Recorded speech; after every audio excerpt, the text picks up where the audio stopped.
nice to see you too. How are you? How's the weather?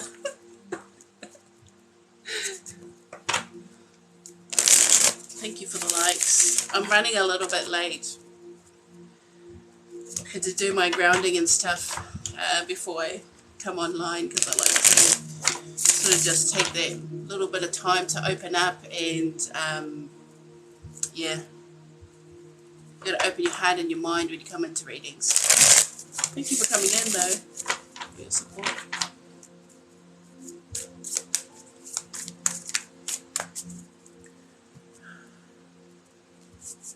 Thought I'd do it at such an auspicious time for energy.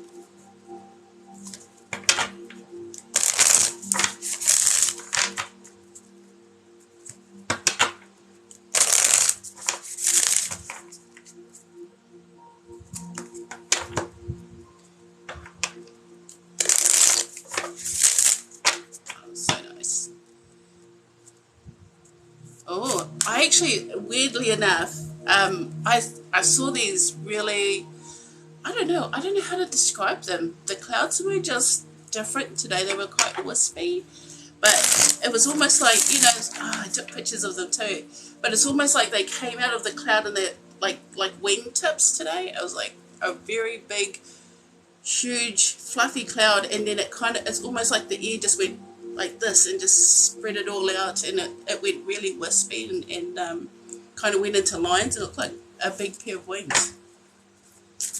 Yeah, it's I've kind of been observing the sky, you know, like especially in the last few years, because I'm more in the present moment. Really never noticed, like I always looked up, I've got my telescope over here, so at night time I go out and I stargaze as well, because I set it up so that when I finish the live I can go and look at the moon. You know, it's a black moon, but you know, it's always nice to have a look.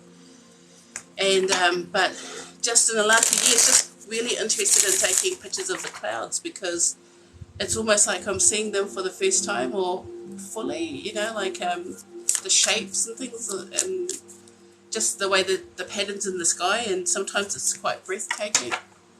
So it's been yeah, an interesting last few years if you've been watching the sky quite, you know, like quite often or every day. Hey guys, I'll just give it a few minutes, please. I like to shuffle my decks and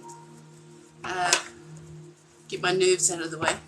Some people are professional, they can come on and boom, start reading those cards, but I like to have a bit of a chat.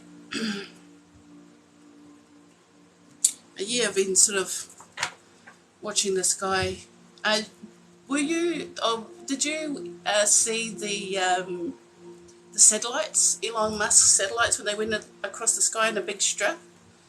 When I saw that, because I was actually outside doing my grounding, and it was quite late because I think I'd been busy. It was like 10 o'clock, but I still go out even if it's dark, you know, in the backyard. Walk on the grass and just sort of like stargaze and be grateful even if I don't catch the sunset. And I saw these lights, like it was huge. Like if you saw them, you would have known that how big it appeared in the sky.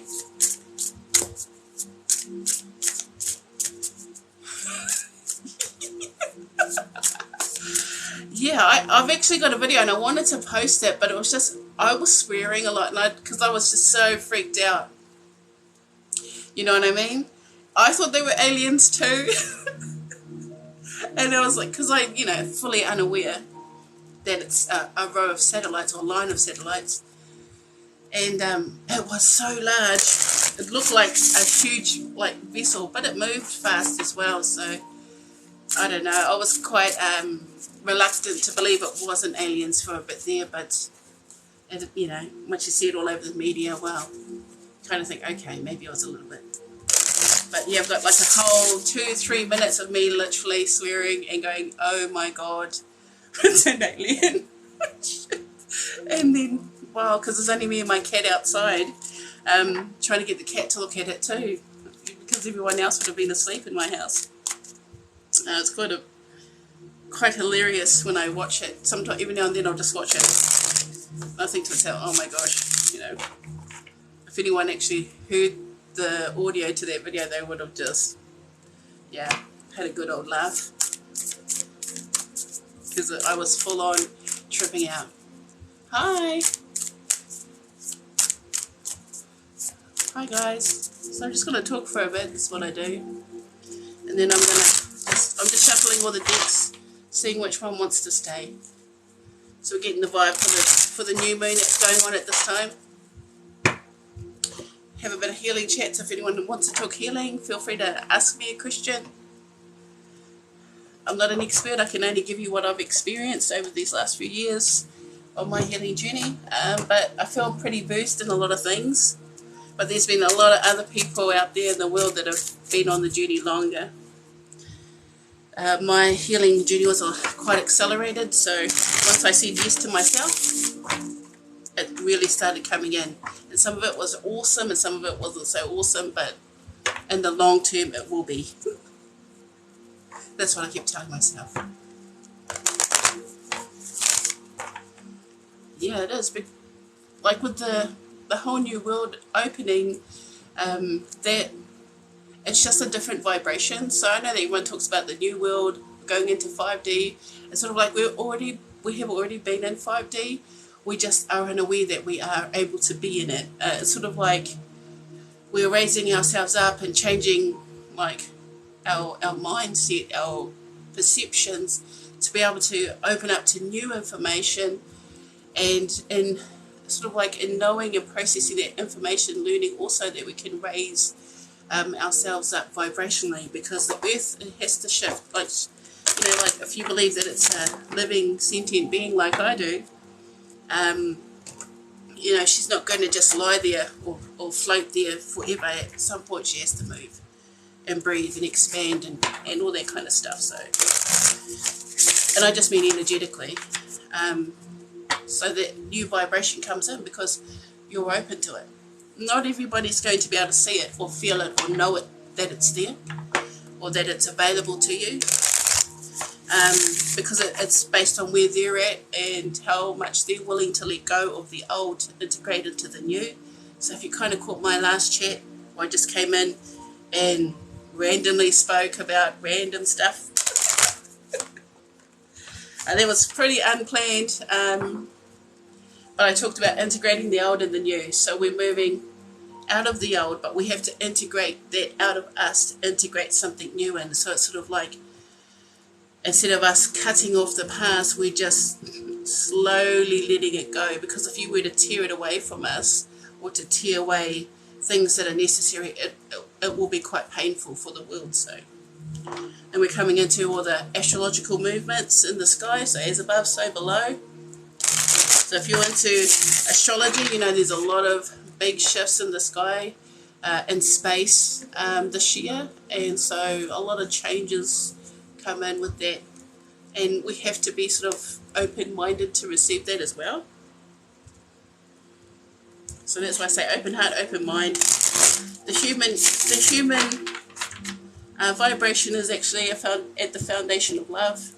So we can go from love and higher, but we also can go from love and lower as well. So we have to realise that. Okay.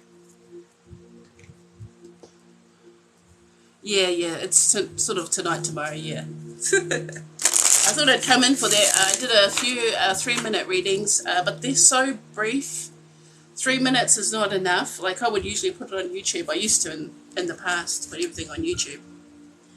But for me, sitting there, I don't mind, because like with private readings, now I'll sit there for an hour and read, but when I was doing like the zodiac signs, you know, and doing that weekly, even though I was getting a lot of views when I was doing like love readings, to do that weekly like a job becomes very monotonous and draining. And like I started changing the shape of my readings, which is more spiritual based, so she's not on today, guys. She's not on today. I actually came on, I created the event last night because I realized it was the new moon, so just saying I'm the mod today. Hang on, let me get my pen and paper before I forget. Because I'll probably, well, my mind gets a little bit chaotic sometimes. Yeah, so I used to do that, and I found it quite draining. So I prefer to do, I don't mind doing the personal readings because prior to that you can spend time cultivating that connection instead of just sort of going in, diving in deep and seeing what comes forward. You can spend time getting into that energy of, yeah, okay. It's all right. No worries. Usually that's the case. I'm usually pretty organised with Hoani, but Tuesdays are pretty much her busy days. But there was the only time I could come on. But yeah, and so what was I talking about? So when I used to do it on YouTube and spend that time, like it would be hours of reading cards, and also you get a lot of trolls and you get a lot of hatred when the reading doesn't go the way people want it to go, and it's quite draining, especially when you're first getting into tarot and all you want to do is share. All you want to do is like it's this, I'm drawn to do readings, I'm drawn to this, I'm drawn to that. And then you actually realise that there's a part of you that wants to be seen and heard. It's a need. And we base it on love because 9 times out of 10 tarot readers have some type of trauma or pain when it comes to a relationship, and they got into tarot looking, searching. And then when you get into the evolution in your healing journey, because spirituality and healing go hand in hand, that you find that you want to get more soul orientated, and those are less palatable by the masses. So when I started moving into that soul space, I would get 1 or 2 readings because people want to know about their ex-lover or partner or high school crush from 20 years ago. It's like it's like that, and instead of finding out more about themselves. So yeah, sometimes it's just easier for me as a person energetically to just give out the little 3-minute readings, though I would say a lot of those readings would be more in-depth and complex, or have a little bit more complexity to it as a detail if I had more time to explain. But there has to be like this introduction, because I'm, like I say it all the time, I'm an ethical reader, so I don't often just go balls to the walls and drop in and give a full-on message and then go away. I always ask permission. It's like just when you meet someone and you introduce yourself, what you do, and then you ask for permission. And if they want to listen, they listen. If they don't, they can scroll on. I think it's just manners.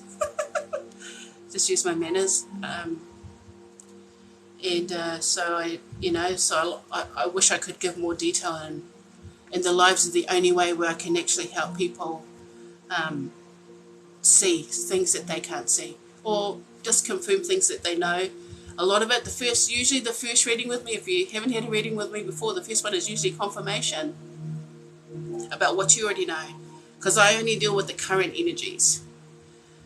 And yep, I can predict and I can suggest for future, but tarot's not really about future.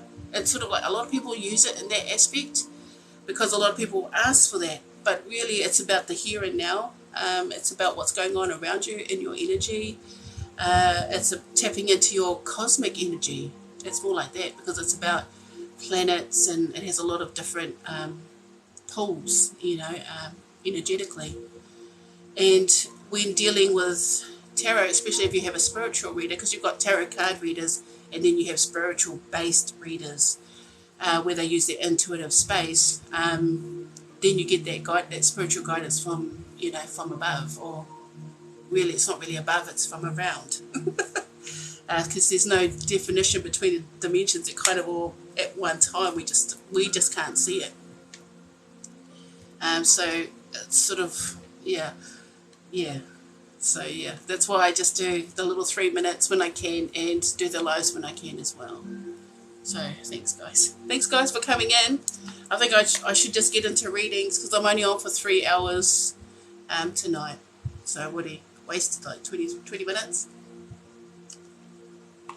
So I'm going to take some names. I'm probably just going to take 5 at a time because I'm doing this myself. I should have employed somebody else. But because I just wanted to just come in and just do casual readings to see where the current energy is at and what kind of guidance you need, I have, sorry, hello.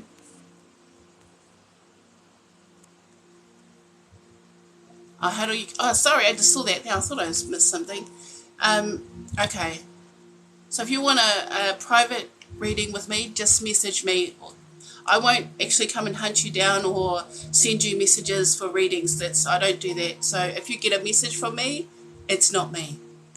Unless you approached me first. So if you approach me, oh, hey, Ash, I do. Can I make you a moderator right now? How do I do that? Admin settings,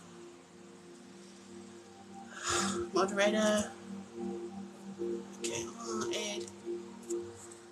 That's my cousin, guys. Oh yeah, there you go. Thank you, saved the day.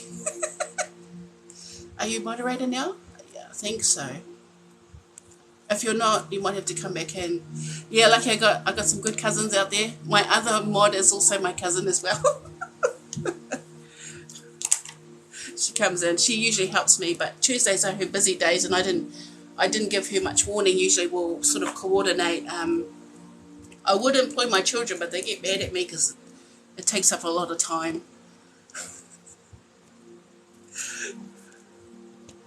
I'm just organising my cards. Wow, it's not too organised, but you know, it works when it needs to work. That's what I think.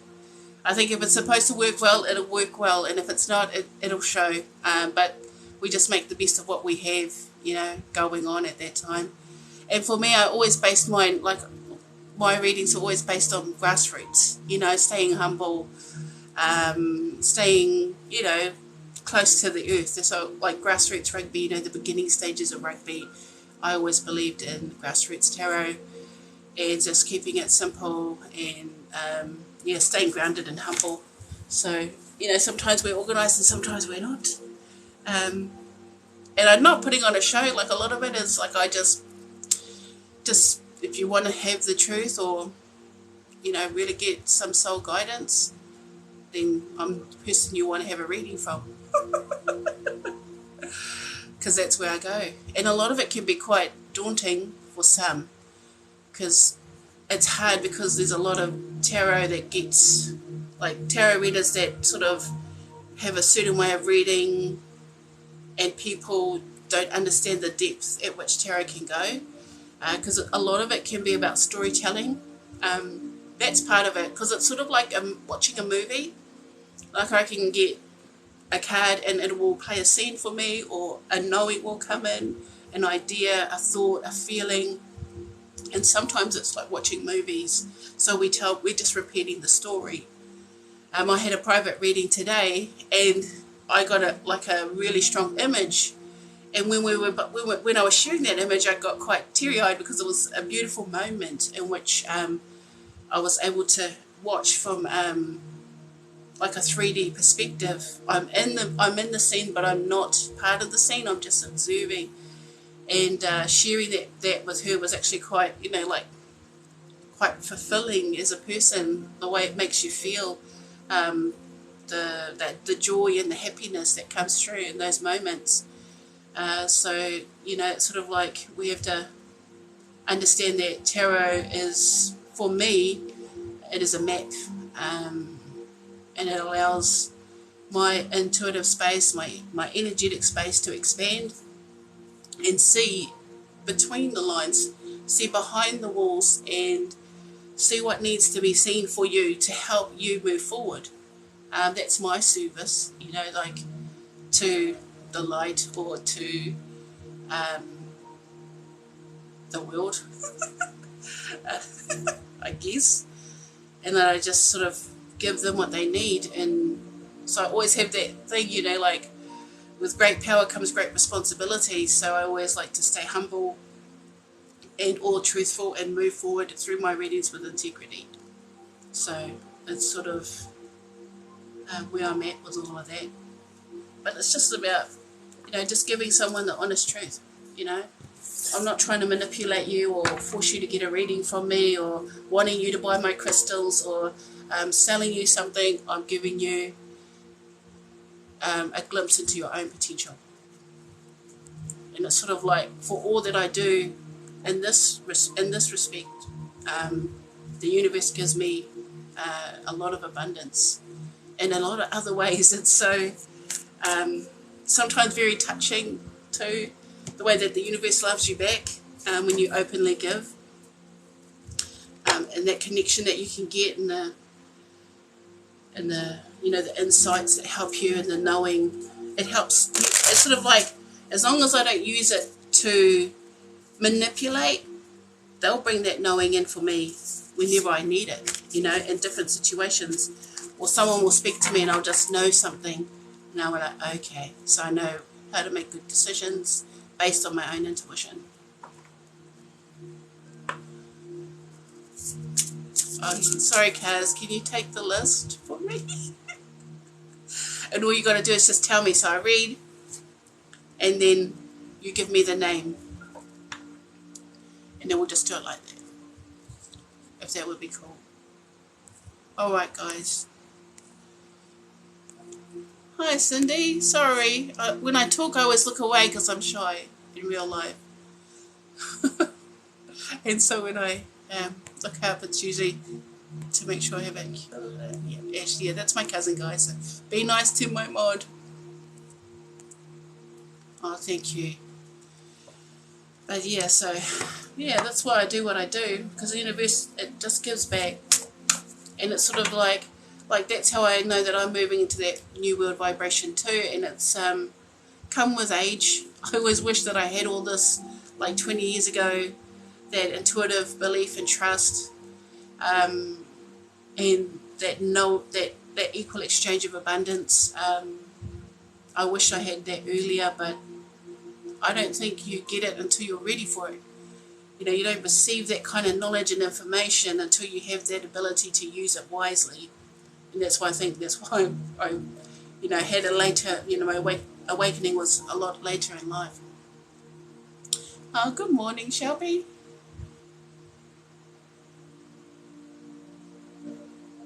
I just called you Shelby. Sorry. All right. Okay. So when you're ready, Ash, I'll take the first name, please. So thank you guys for joining my live and supporting me. So feel free to give me some likes and put me out there, and I appreciate that. Thank you very much.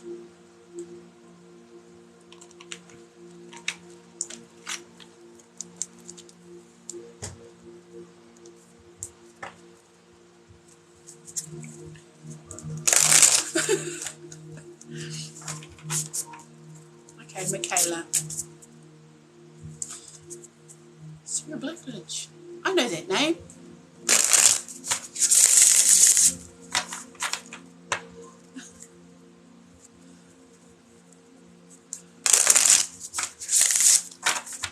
Michaela. Okay, are you there? Just let me know you're there. Yeah, I do know that name. So how are you?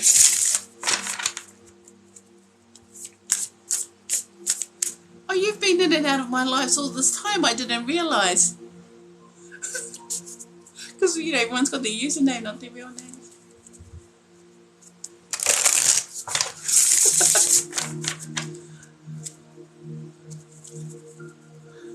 Michaela?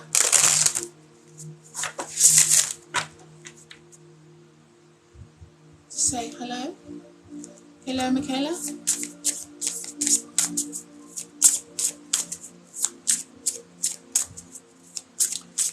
Is Michaela still there? Sorry, I didn't catch I just saw the name. So I'm just giving this a good shuffle. It clears my nerves. Okay, guys.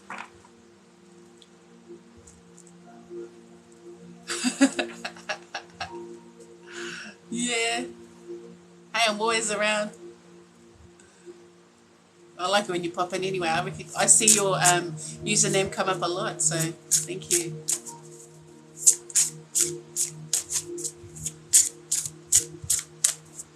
So where's everybody from?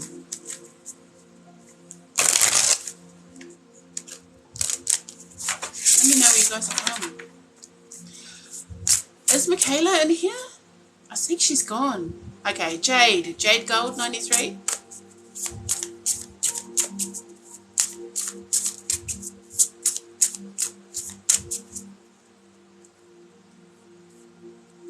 Thank you. Jade Gold. Just let me know you're there, that way I like her. Rotorua, yeah. Sorry, Rotorua. I'm like old school way. It's just old school way of my kids would literally body slam me into the ground if I did that wrong. Hey, nice. I'm in Napier, so we're all over the show. Oh, okay. Okay, the cards are ready. Let's go. Jade. Sorry, guys, I dropped them. Let's get into it. So what I do, if you don't know, I actually ground down into your energy. I like to do that because it allows me to settle my whatever's going on within me, and then connect into your energy, because I'm an energy intuitive. Sometimes the messages are what you need, not what you want. And, okay guys, these are just surface level energies. So we're not going to dig too deep. And I also like to create a safe space. So if we can all just be supportive of everybody that gets a reading, and, you know, be polite to each other and kind to each other, that would be great. So, okay guys, let's get into it. Jade.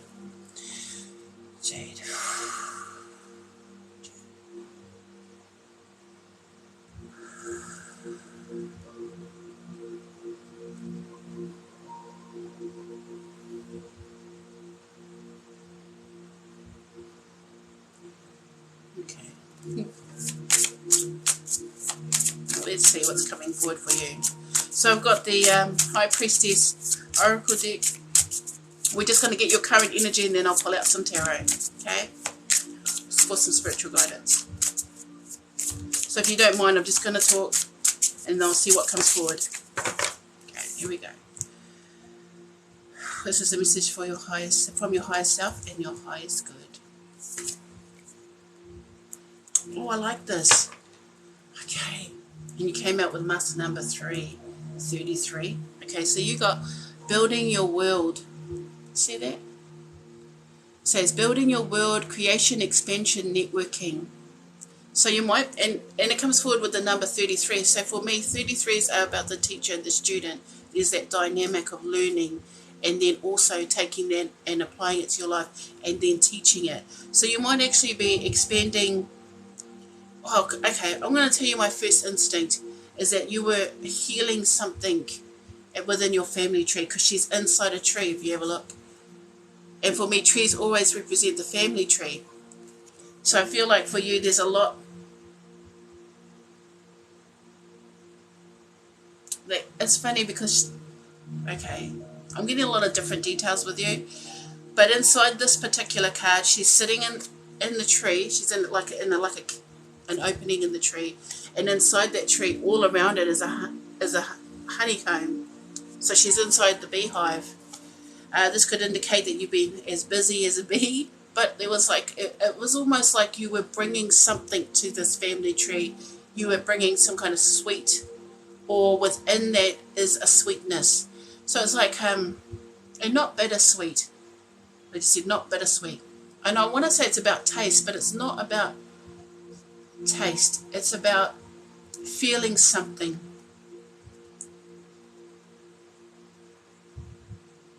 Yeah. It's like you've learned something, or you're learning something within that family line or family tree. And if it's not, it's at the foundations of something you're building for your family. If this isn't about a legacy move, you know, like where we're making moves for the future. And whatever you're doing, it's like, because honey is like represented representation of the, you know, the nectar of the gods, right? It's that connection. I think for you, it's like finding, I'm now stuck on the word God, but that God connection as well. And bringing healing to that space. Because I feel like, I want to say, you're healing from the roots up. So it's not, you're not starting at the top. You're like me. It's not so much that you're like me, but it's like that grassroots level, like down in the roots though, from the beginning, from the seed. You may be looking back at things and finding places that you need to heal, because I feel like this is and along with that comes the treats. It's like, do the mahi, get the treats, right? Do the work, do this work, and there's this reward at the end of it, but you're not really doing it for, I'm sorry, I'm just talking, you're not really doing it for the reward. You're doing it for the future. So it's like, for me, it's like bigger picture energy, you know? It's sort of bringing something home and healing it with sweetness, that's right, with kindness, with love, with compassion, because you know there must have been a rift in your family as well. If not a rift, there's something in your life that is apart. But in that separation or that apart, in that gap or missing piece, you've been able to fill it. I don't know if this makes sense to you, but it feels like you're filling it up with love, with kindness, with compassion. I feel like you've actually learned a lot in this past year about yourself, about how you may have reacted to situations, people and places, and you've learned a lot in that time, and now you're applying that lesson. And that's a perfect thing to do right now, is to apply those lessons that we've learned over the past year or two about ourselves, like that deeper inner knowing, and then applying that into the world, but into your world, into what matters to you. You know, it's like where your focus goes, your energy flows, and that's where you're pushing it. Not pushing it, you're not even pushing it, you're guiding it, you're giving it. It's like a free flow of energy. But a lot of it is about healing. If I haven't read for you before, this is definitely about you healing, but also you healing. Yeah, like that. Isn't that interesting? Yeah. Because you've got a lot of love to give. Here with the 9 of Cups, you know, you're a giver. You're a giver. And I love givers, you know, and we get such a bad rep for giving too much, which could mean that you're highly empathic as well. Which makes you sensitive to other people's energies, which could have caused a rift in the past between you and someone in your family. But you may be just understanding yourself, and then it allows you to understand them, like that mirroring, you know, like sometimes we sort of look in the mirror, look at the man in the mirror, and then we see something about ourselves, and it allows us to heal, like self-realization. And that's what it is. I think for you, you're just moving towards like a happier space for you. So wherever that goes with you, it flows with you. It's like that. It's that energy.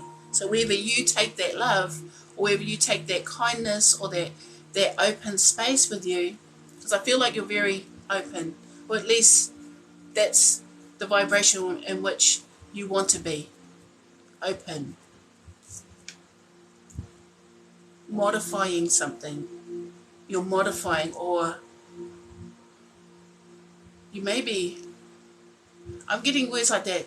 It's sort of like, I heard modifying, rehabilitating, you're fixing something up, I guess. Okay, I'm just going to leave that there. Feel like whatever it is, you're trying to heal it, but that could be also by fixing something physically. If it's not renovations, it could be reconnection with, like, bringing family here and bringing family together, and you being the bridge for them to cross to each other. I don't know. I feel like that's the energy I'm getting from you, and I want to really, like, I feel emotional saying that, because I feel like it means a lot. You know, it means a lot to you, whatever it is that you're moving towards. But with that 9 of Cups, that open-heartedness, that's moving towards So the Nine of Cups is about, contentment, joy, happiness, but like it's a solo energy. It's like you found your own treasure, that buried treasure within you, and moving forward into a space that's more harmonious. Well, at least that's the path you're taking. If you're not already on that space, that's the path you're taking or thinking about taking. Something that makes you feel better.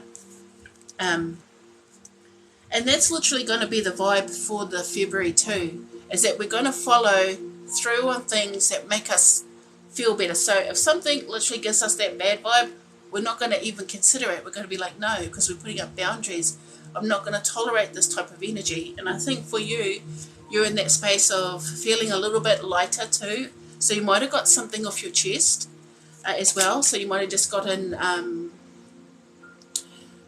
or just expressed something. And if it wasn't artistically, it's like you got to free something that was sitting with you for a long time, emotionally or spiritually or energetically. Oh, I see. That's what it is. Okay. This here, because it is family tree, right? It's a family tree. Whenever I see trees, it always reminds me about family, because it talks about, the tree, but you're actually a forest.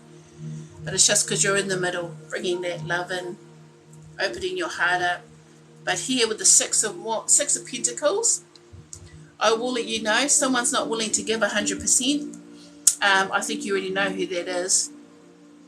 Like it's like this, they can't just, it's like I want to say they can't just keep taking, or they can't just keep putting their hand out. Because it's leaving, it's not acceptable at this time. Everybody has to work together. Everybody has to give an equal share of energy or input. This is a decision make. It's sort of like the round table, like with the knights. They didn't sit at the top, the head of the table, or the bottom of the table. They had a circular table because they all were equal to each other. You know what I mean? It's like that. So just be mindful, like you have to set that boundary of telling them that everyone has to put the same effort in.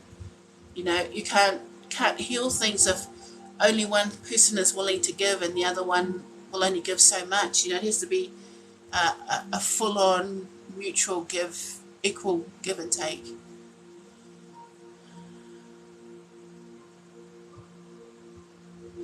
Okay.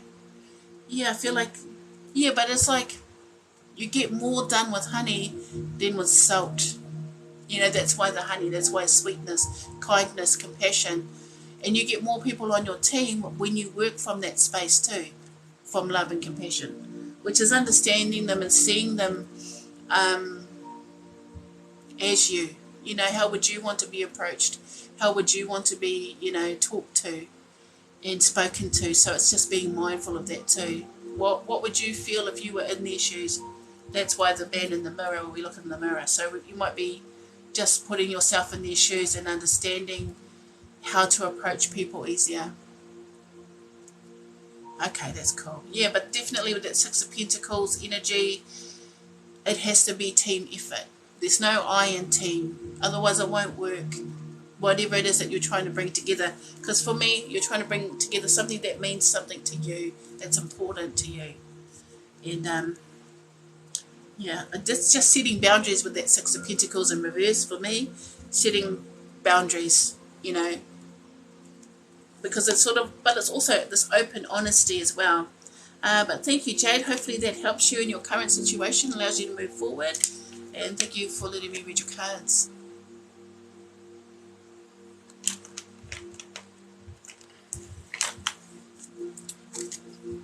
But yeah, like you have really lovely energy, and when you get into that space of giving and loving, it's like you might be a good hugger or something. Like when you embrace someone, you really just take them in. Because your natural state is to love people, and it's gorgeous energy. So thank you. Thank you. Very welcome. Okay, so who is next? Is it? You are, Sandra. Yay! Okay. That was awesome. That was actually really touching energy, because like it's part of it. Part of your mediumship is that you translate feelings and emotions, and yeah, that was just a genuine intention to help was what it was, which is fueled by love and compassion. I don't know, did you? I don't do those kind of readings. Okay, we're going to do Sandra. So Sandra, I'm just going to tap into your energy. You know what I do, knock at your spiritual door and house and ask for permission to come in. Thank you for your support.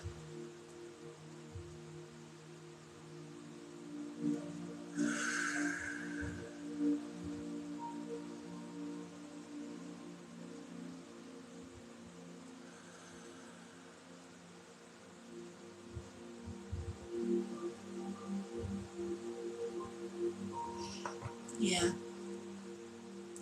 I like your energy. I'm just going to say what I felt. I feel like you've actually done quite a lot of self-reflection in this since the last time I read your cards, and you've taken a lot on board as well. Like you've been listening, because when I stepped into your energy, it just like allowed me to fully connect, just that deep relaxation. And I love that, because last time we felt a little bit of tension, but no tension in the heart space, and just feeling a lot lighter too. So you might have actually let go of something or released something from your energy, because it feels nice. So let's see what your current energy is at this time.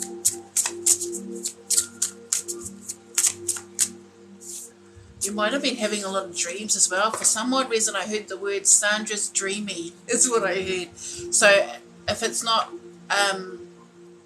about you actually, having not fantasies but dreams, you might be having little bits of like visionary action going on there, where you're seeing something that's sort of coming in, like little snippets of scenes and things like that. So your intuition might have jumped up a level or two, being more intuitive, being more mindful of the moment as well, which is always nice. So let's have a look. Friendship. Oh, you got friendship as your current energy. Support, fun, unity, and play. See that? I like that. I like this card. I like this card because it comes forward with the number 14. 14 is about choices, chaos, and conflict, and also change. So with that friendship energy, I feel like you have actually learnt, and I know this is going to sound weird, but how to be a friend to yourself, and also who is your friend. Like it's a lot of discernment. And you're doing the same too. You're actually healing relationships in your life. You're bringing love and compassion to certain specific relationships in your life, or friendships that you actually hold dear to you, that means something to you. Hopefully this makes sense.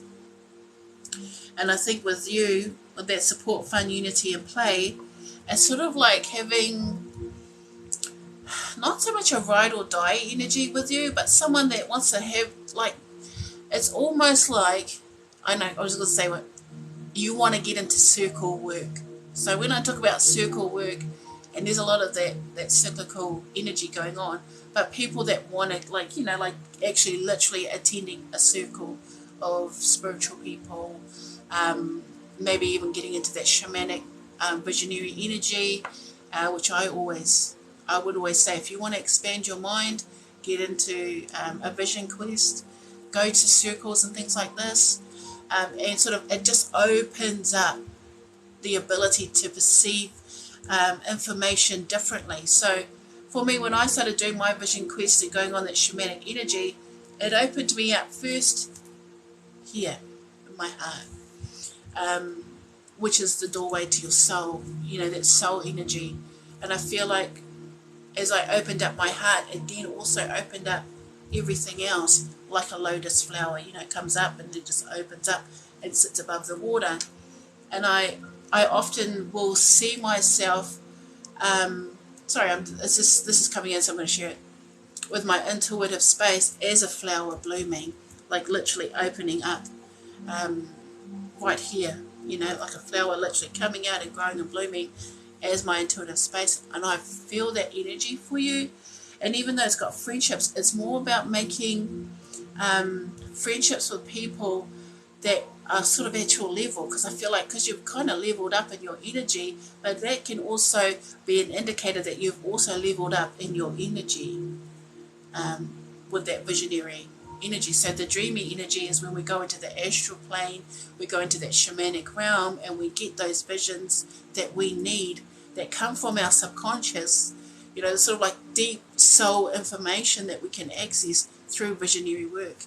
So if you're not doing this, I feel like this might be an urge inside of you to move into that space. I'm just going to pull some tarot cards. But it's just like finding people that are into the same things as you, and also working on relationships that mean a lot to you as a person.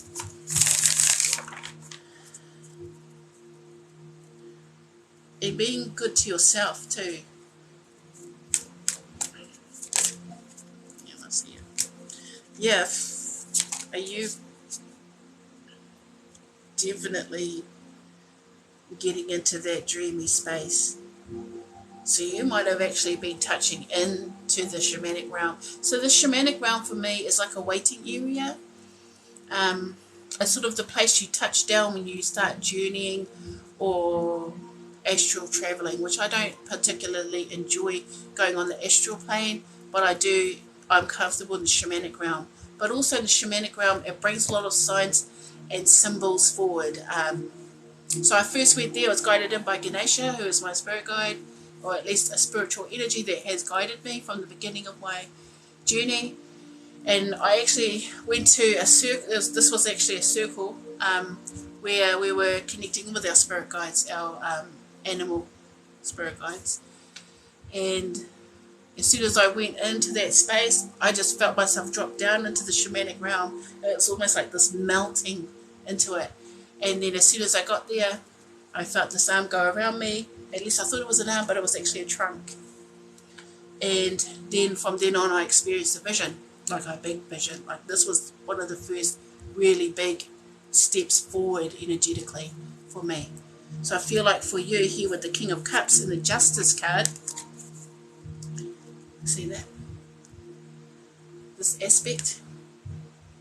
The King of Cups is about emotional intelligence, but for me, you see how he's just attuning himself. He's attuning himself to that energy. And oh yes, but because he's usually one of the first guides that come forward, like because he's the remover of obstacles, but he can also put obstacles in your way. So he also works on divine timing. So we're going to talk about Ganesha. I love Ganesha. And it's sort of like his energy is more of that guiding space so because he's more gentle, he's more of the gentler type of spiritual energies to come forward. Because if you're going that way, because when I first started my journey, I got a lot of Hindu gods.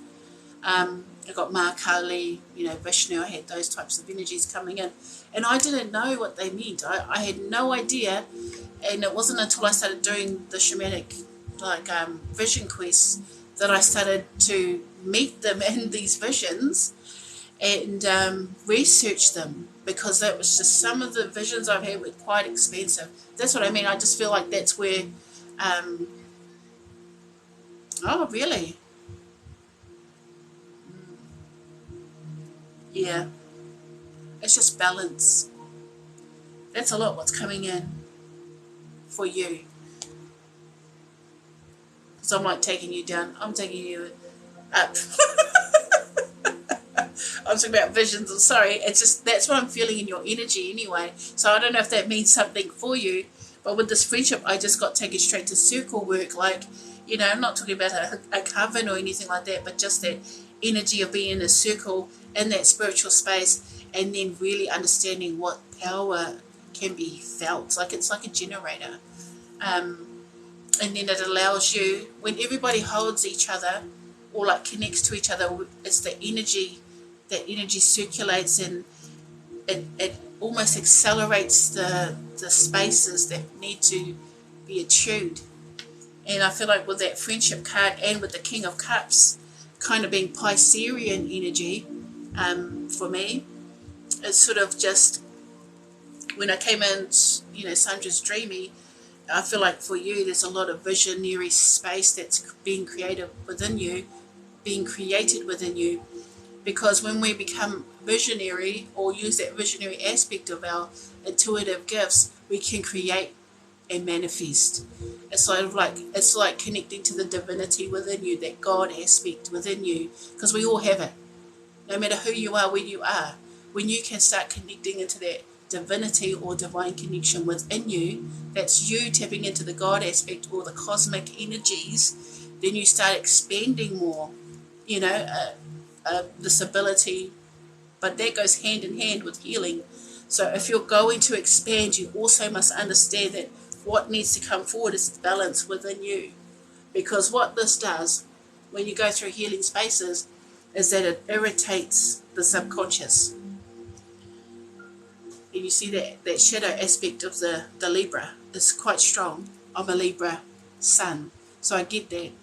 Even though all my other placements, like my Mercury, Mars and Venus are in Scorpio, which is a lot of my personality is Scorpio, my other space is actually Libra.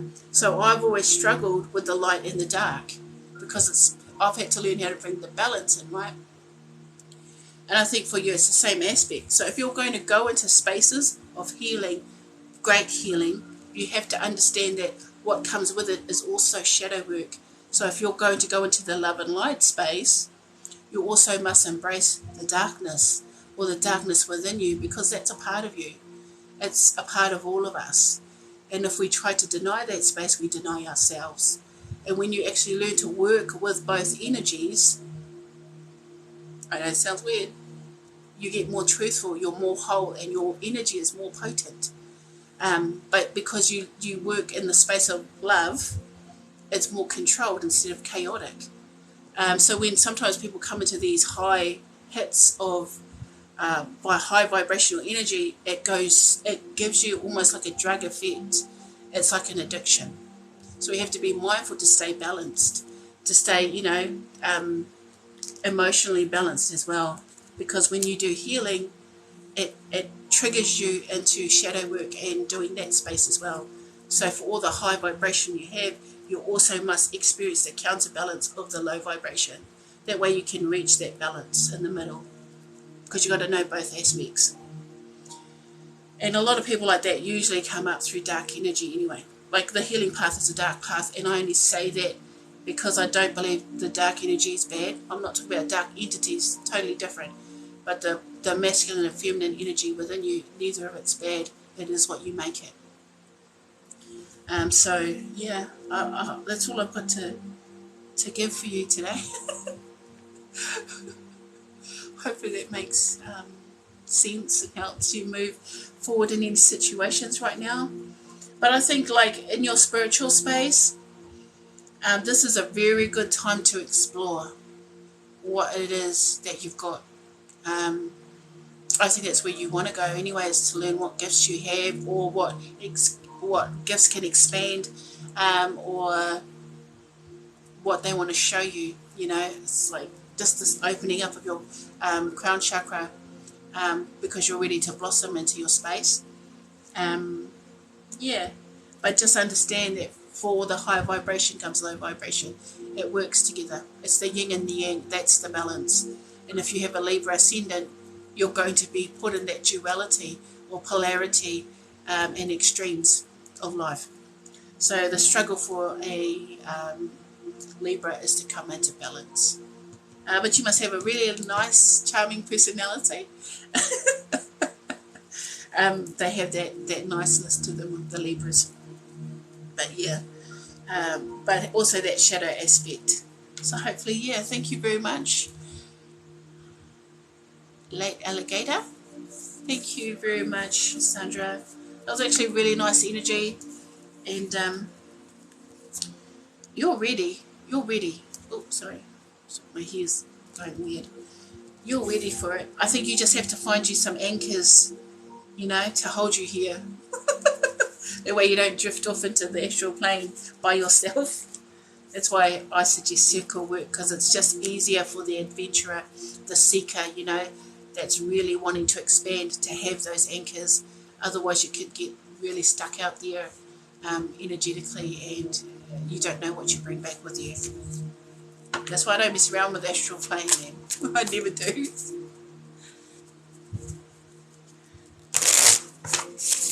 But there's good stuff there too, don't get me wrong.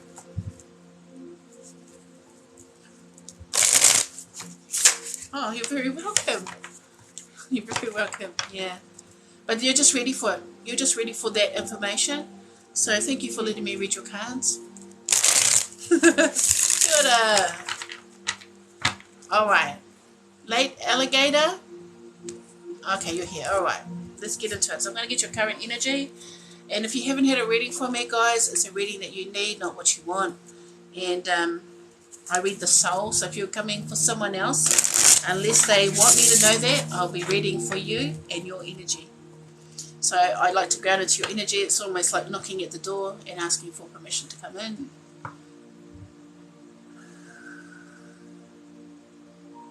So we're just going to have a look.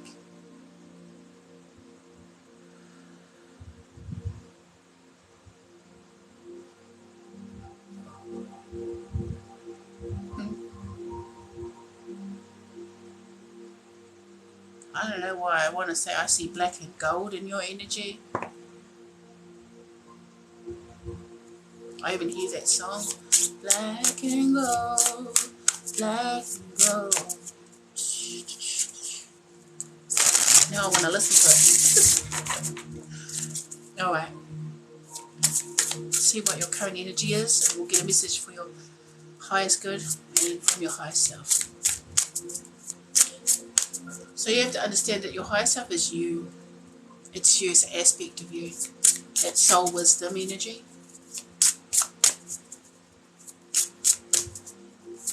It's the you that's part of the cosmic energy. See what it wants to say.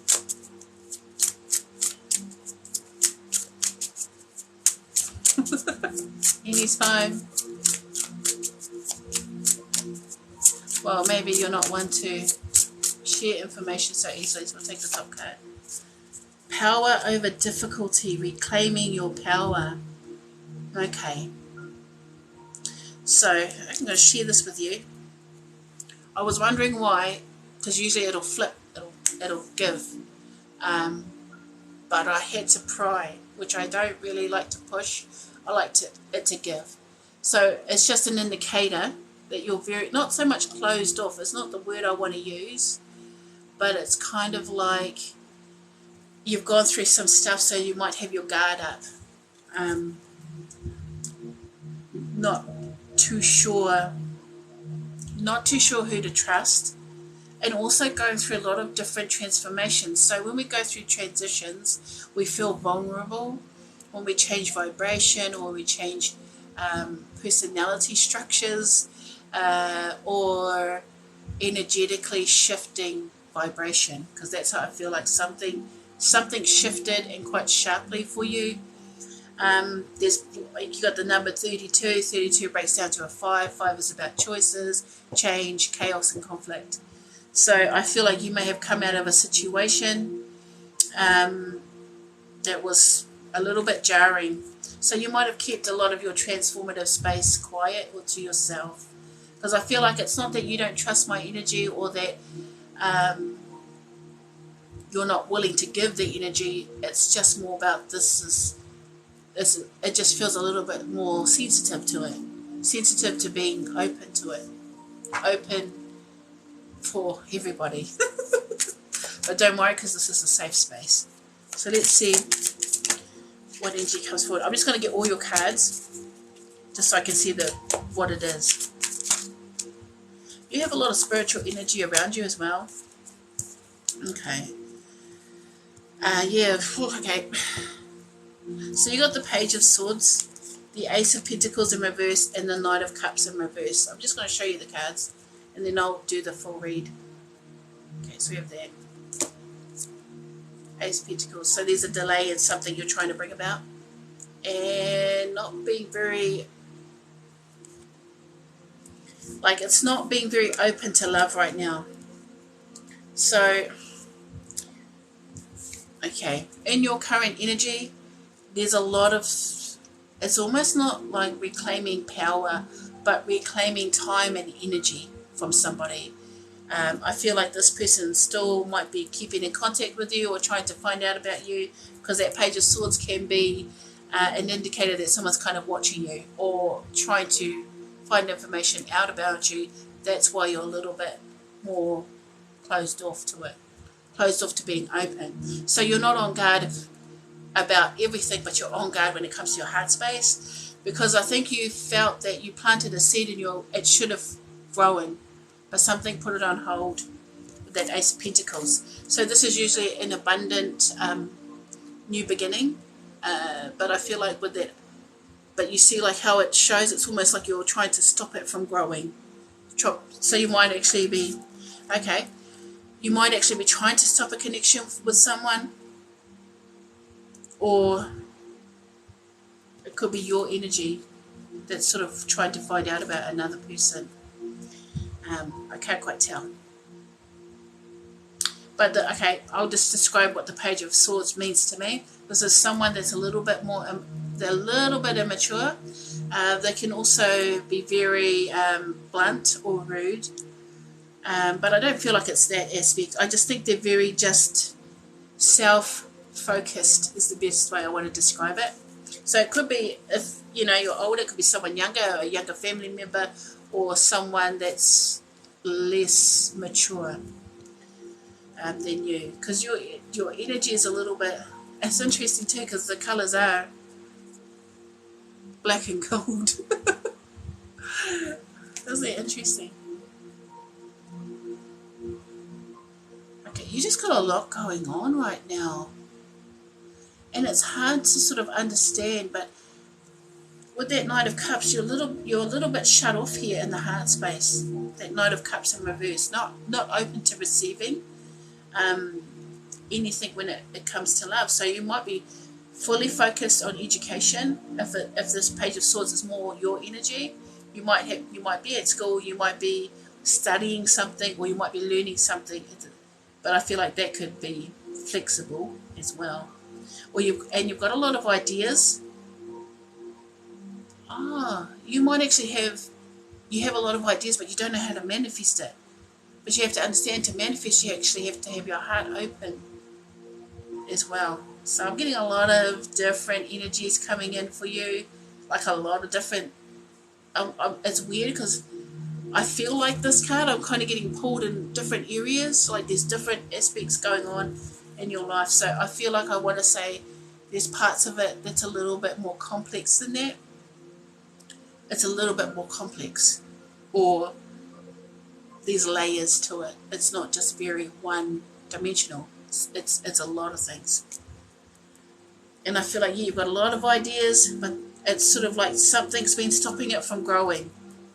That's why I feel like it was you stopping it from growing. It could be a personality aspect that's happening.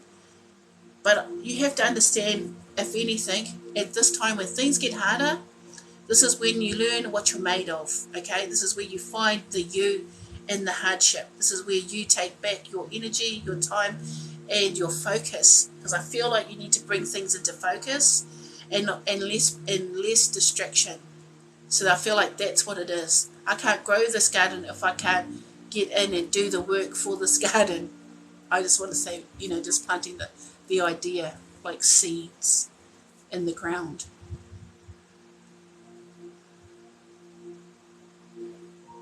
I'm just going to say to you to simplify your life in many ways. because all this sort of chaos, and I don't want to say chaos, might be a little bit dramatic, but all these different layers going on in your life can make you feel very stretched when it comes to your time and your energy. Especially if you're going through a transition or a change, maybe a lifestyle change, a culture change, you might have moved somewhere, some type of change that's happening within you or around you, definitely affecting you. And the idea's not coming to fruition, or at least it wasn't what you thought it would. It's not turned out how you thought it would. But yeah, with that Knight of Cups, you've got to be open to it, but you're just not open to it. Yet. I heard that. Yet. Now, it's weird because it's like I heard someone say, well, show me the way, okay? So how do I show you the way through this difficulty? Put you first. Choose you first. Because whoever's making you feel distracted or stretched out. You know what I mean by stretched out? It's like you're like juggling. Not juggling. But like you've got one hand here, you've got one hand here to block all the, or to hold things together. And that gets it takes a toll on the physical body as well. So yeah, simplify your life and choose you first before everything else. And then just allow those seeds to grow, these ideas that you've got, because you've got a lot of ideas. You've got a lot of things moving in the background, it's like that. And I think when you're open to receive, things will come in better, things will flow easier. So if this is a creative aspect or a passion, or I just heard the word flow, I don't know what that means to you, but if this is something in that space, you have to let it happen without trying to stop it. And just find the you in all the chaos or complexity. Yeah, okay, that's it. Hopefully. Yeah. Oh, okay. Yeah, because I didn't want to say juggling, but it was more like, I didn't want to say it. It was like so many fingers in the pies. Like I've got a finger here, got a finger here, and but it's sort of like, not trying to put all your eggs in one basket, but I think for you, the best way to have that flow state is to actually focus your energy into something simpler for you. Yeah. But thank you, late alligator. Thank you for that. That was actually, hopefully that helps you and moves you out of any situations that you might feel stuck in at this time. And thank you for letting me read your cards. Oops. Okay. Oh, can Mona Lee.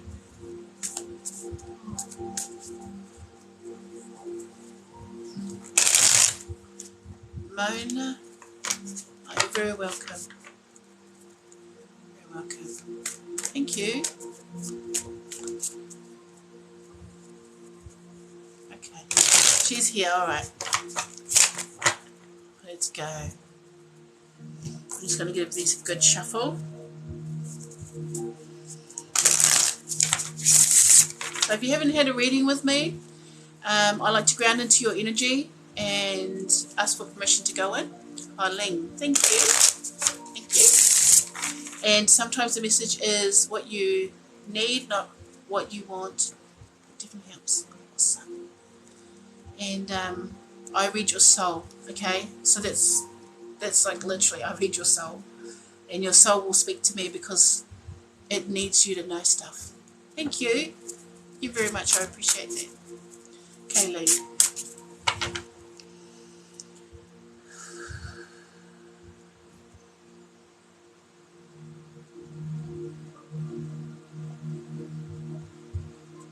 What's that song? Weird, I just got a song. I was like, let me take a drink first. Let me take a drink.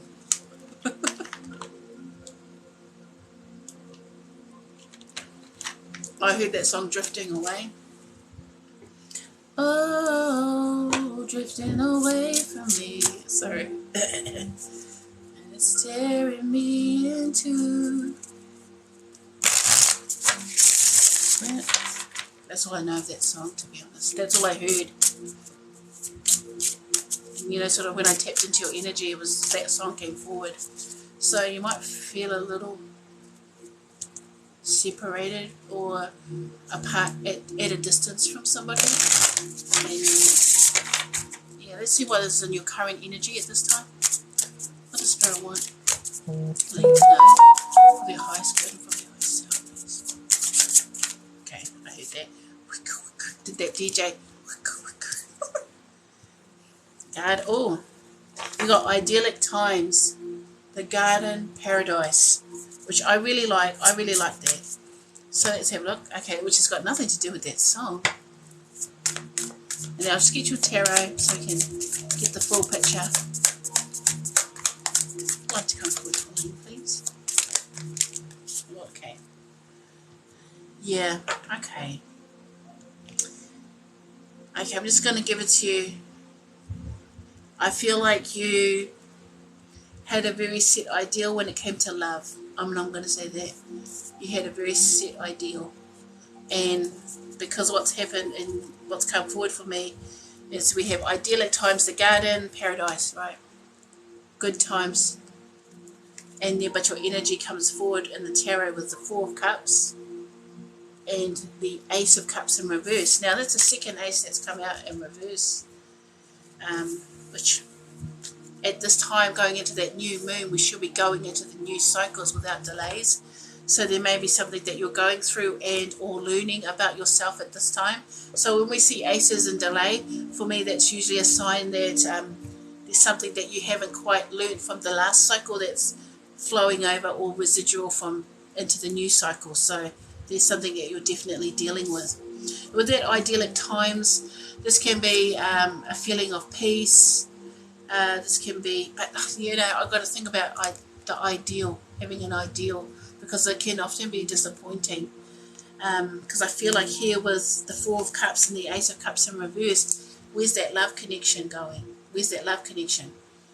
In a space where you might be putting on a brave face for others, but feeling very, not lost, but numb.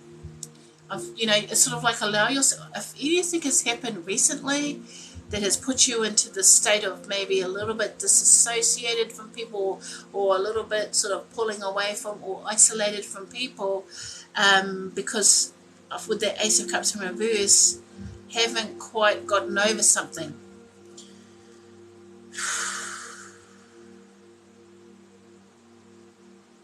And what's needed with the Four of Cups, you know, is being aware of where you're at, because sometimes this is when we focus on the past and we miss the opportunities of the future or of the present moment. So there may be people around you that are trying to offer you, I want to say, a love connection, or if this doesn't resonate in that way, love and support, but because we're so focused on what was, because I feel like the idyllic times is the energy, even though it says current energy, we might be a little bit fixated on what was and less about what's going on now. Because in the now, you have Four of Cups, but you see where she's looking at the old cups, not at the cup that's being offered here. She's looking, well, she's missing it because she's very focused, and I feel like it's like here, focused on this. And so with the Ace of Cups coming in reverse is the slight withdrawal of the heart space. Like it's a little bit, numb. You're feeling a little bit numb about something. If numb's not the right word, you're just not resonating in what should have felt a lot better. Oh, okay. Okay, cool, because I mean, that's the vibe I'm getting. Yeah. Because it just feels like, I just feel like I just want to say, it feels like it should have felt a lot better than this, but it ended up not feeling the way you had planned it or that you had envisioned it. because that ideal at times is usually about something that we've seen or set an ideal towards, or an idea, and in feeling a little bit disappointed because it didn't fulfill you in the way that it should have. And with that Ace of Cups, you know, it's sort of like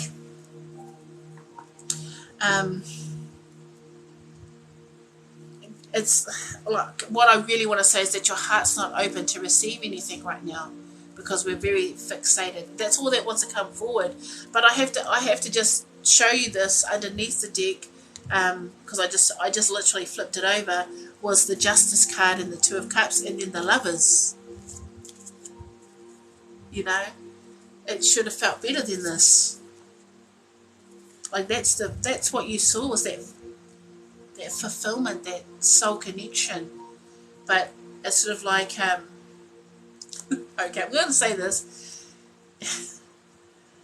Okay, it's not even that you're mocking anyone either. It's just like something that you've said to yourself, and it's like, you know, you promised me 3 cups, but even though it's 4 cups here, but you promised me 3 cups, but I only got 1. You know, it's like, where's that? You know, it's sort of like, but it just feels like a little bit of disappointment here, like a letdown, or someone hyped it up to be more than it should have been, and it fell short. Yeah. So I would say for you to reverse this energy, or to come into a more open space, you have to be open to being flexible. And with ideals, sometimes we have this pedestal on what we expect, but sometimes, you know, they say, you know, keep your standards high, but keep your reality at a balanced level. That's that you know, this energy. So, and when you come down to the vibration of truth and justice or balance, you know, in comes this fulfillment that you may be seeking with the Lovers and the Two of Cups. And it's just because I'm wondering why your message itself is cut short. So when I looked at the deck and then I saw what came out one after the other, I understood that this is yet for you to believe or behold. So there's still a space for you to learn to open up to something new or something different. So thank you, Ling.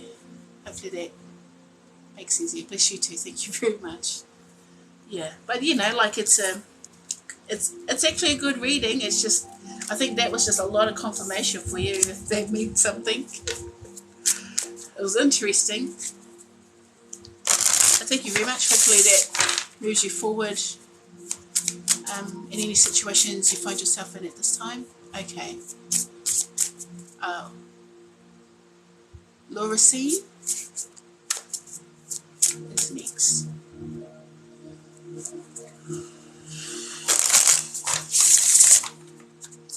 Okay.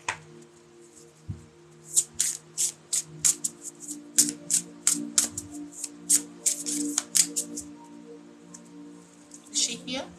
Thank you. Thank you very much. Laura C.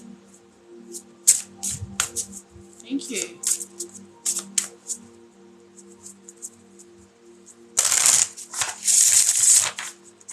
Is she gone? Or he? She? Oh, you can call me Laurie. Okay. Awesome.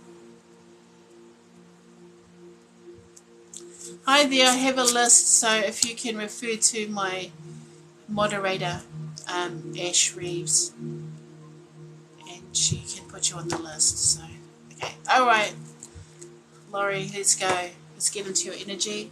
Hopefully this makes sense for you.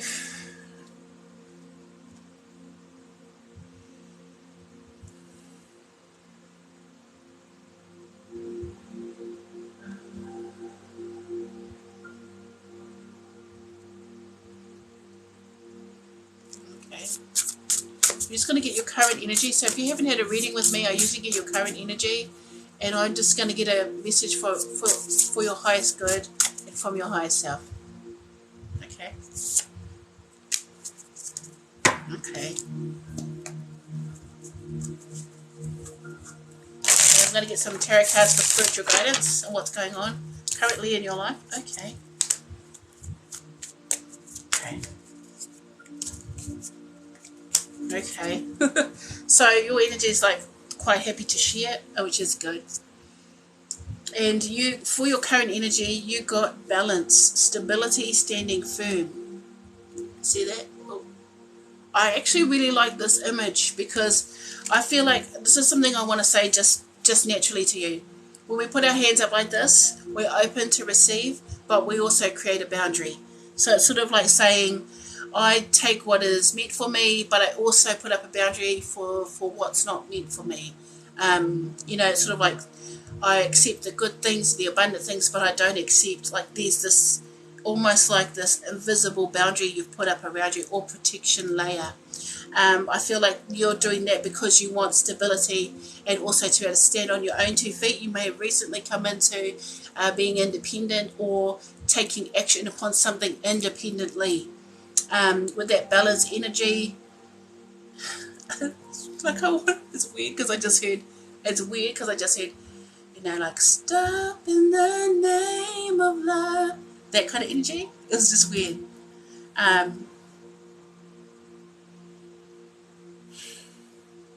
Okay. Because like when I look at your cards, I realised, because I wasn't actually looking at your tarot cards, I was looking at your balance card. But here we have the Six of Cups in reverse, the Queen of Swords, and you got the Two of Cups there. So, and with that Queen of Swords energy, that's the same energy I want to say, because that's that Libra aspect, that's that truthfulness, that justice, bringing balance to something. The Queen of Swords, she is also like what they call the divorcee, or she stands alone because she can. She doesn't mind her own company, but she has very strong boundaries. She has very good wisdom and discernment, and often people go to her for counselling or to get the opinion of, like, her I want to say counselling. That's a word. I just want to say counselling. But her counsel is in high regard. So if this is your energy, or if this is the energy of someone that you're dealing with at this time, that you're sort of, but I feel like that's your energy. You're letting go of the past with that Six of Cups. And I feel like for many years, maybe you gave a lot to someone from the past, and it's been hard to let go of them, or that person or situation. You may have had to learn some really hard lessons as well, because I feel like with that Queen of Swords energy, she doesn't become the Queen of Swords overnight. She learns how to stand on her own, and with that standing firm, putting up the boundaries, I feel like you've had to create a boundary with someone, a very strong one. This is a protective energy too. So with the Six of Cups, you might have been blinded by love in the past, but you fully see with truthful and honest eyes now, because you know what you need and want in a relationship or from someone that you care about, for that to be reciprocated with that Two of Cups energy, soulmate energy. I just want to say, I just want to be loved. I just want to be loved, just for me as I am, for who I am, because this is, for me, it's indicating that maybe there's been a separation, or but I'm going to say this, but you've actually learned a very strong lesson. That's why you've had to put up that boundary. No means no, and I don't mean that in any other way other than when you say stop, it has to be listened to, because you have a right to say stop to this person. Because I feel like this person's energy, and I don't know this person, but I can feel them coming in. They come right in. Like, this is the person that doesn't have personal boundaries. Like, it's like that energy. And it's sort of like, I care about you, but, I can't look after you anymore. That's what it feels like. You're just sick of looking after somebody or looking out for someone. And put all that energy in there because you realise that, I'm sorry I'm going on about that, but it's like you've just come to a self-realisation of what you don't want, and now you know what it is that you do want, which is that beautiful Two of Cups energy, a soulmate. But the Queen of Swords, her perfect match is the King of Swords. You know, I feel like for you, and I'm just going to say this just out of the blue, you do have an old soul. So you need someone that has that old soul energy, which is someone that just has a deeper or more depth to their personality, more intelligent, definitely intelligent with the King of Swords, good at communication. Because the King of Swords, the sword energy is about thoughts, communication. So, you know, it's that air quality. So if you're not an air sign, you are in that air aspect right now, which is about your thoughts and communication out there. And a good thing to do is to know what it is that you want and communicate that very clearly. And that's by setting a boundary and then stating what it is you want. But I think for you, yeah, you just want better. You know, like pure, honest love for once, decent, kind love too. And you know, like I've been in the private readings that I've been doing, that's the energy that's been coming forward for so many people. So I'm just going to share a little bit. I'm not sharing detail, but just really wanting to just be loved. Love me as I am, and I'll love you the same. So I feel like that's what's coming forward for me. It's like quite deep, quite emotional too, but just a real love connection.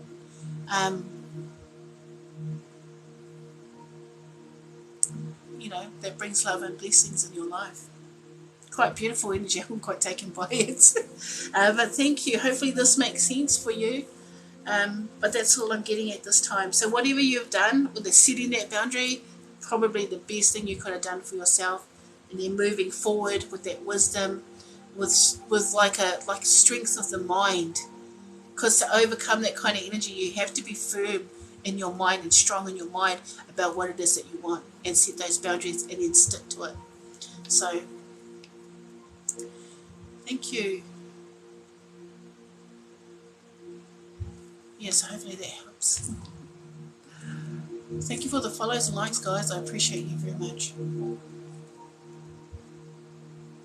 Okay, awesome. Thank you, Laura C. Laurie. Oops. Okay. This is you now, Sarah. Are you next? So cool. Yeah. Like, it's freaky how that happens, eh? Like, I just felt your energy. And the thing is, like, we're all in our natural state, without pain, without trauma, without issue. We're actually very loving beings, like the human society. And it's only through the pain and trauma of the actual greater world or manipulation within it that distorts our energy. And the thing is, we're getting to this space now where that love vibration or that need to feel connected and good, it matters. It matters now for all of us. And feeling bad about yourself and feeling bad about the people with you. You know, a lot of you have let go of people, just naturally done it because they just don't give you what you need anymore. And it's not like in an energy vampire way. It's more just like you've helped grow in spaces. You're evolving, you're changing, and to move into a space of wanting real love or proper love, like that you understand what it is for you now. Moving towards that is really, really important for you as a human being, for our society, but also for your soul. Your soul needs that to evolve. It needs that vibration. It needs you to raise it within you and know what it is that you want to do or what you want in your life. And that sets you on a sacred purpose. So I feel like for a lot of us that are setting these goals and aspirations about achieving specific energies in our lives, that's what it's about. It's about evolving and moving out of old spaces. All right, let's get it on. Let's see what's going on. Let's give this deck a shuffle. But thank you for that. It was actually a really beautiful energy.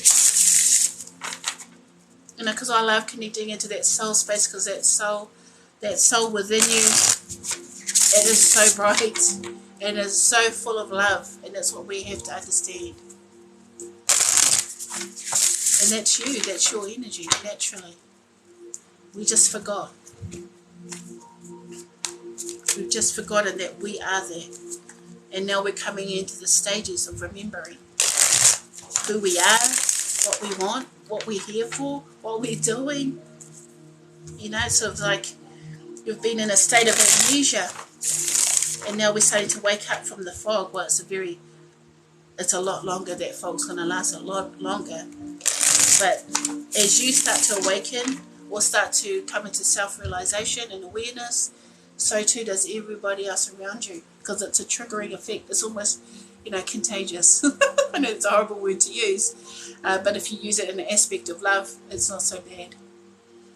Okay, so we're going to do 0. Okay.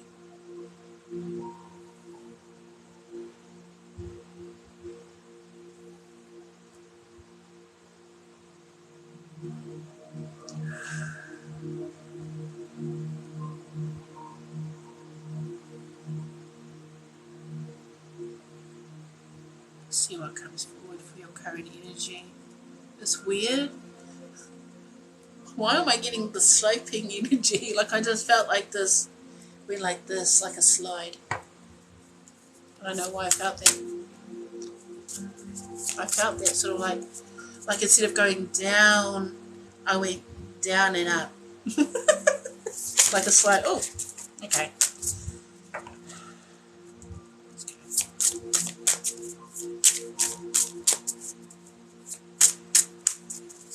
You have a lot of inner monologue chatter. I can hear your inner monologue. It's weird. Sorry. I didn't mean it like that. I just you talk a lot inner monologue. Let's see what comes forward. I got to hear the voice inside of it, all of it. Oh, they want me to pull another one. Okay. Woo. So it's weird.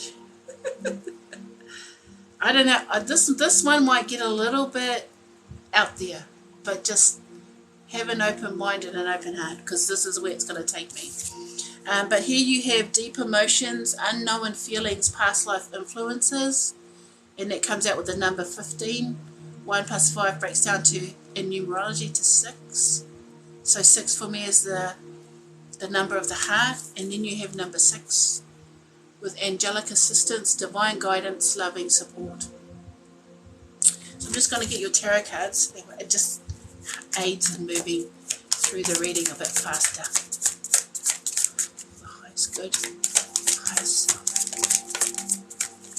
Anything else?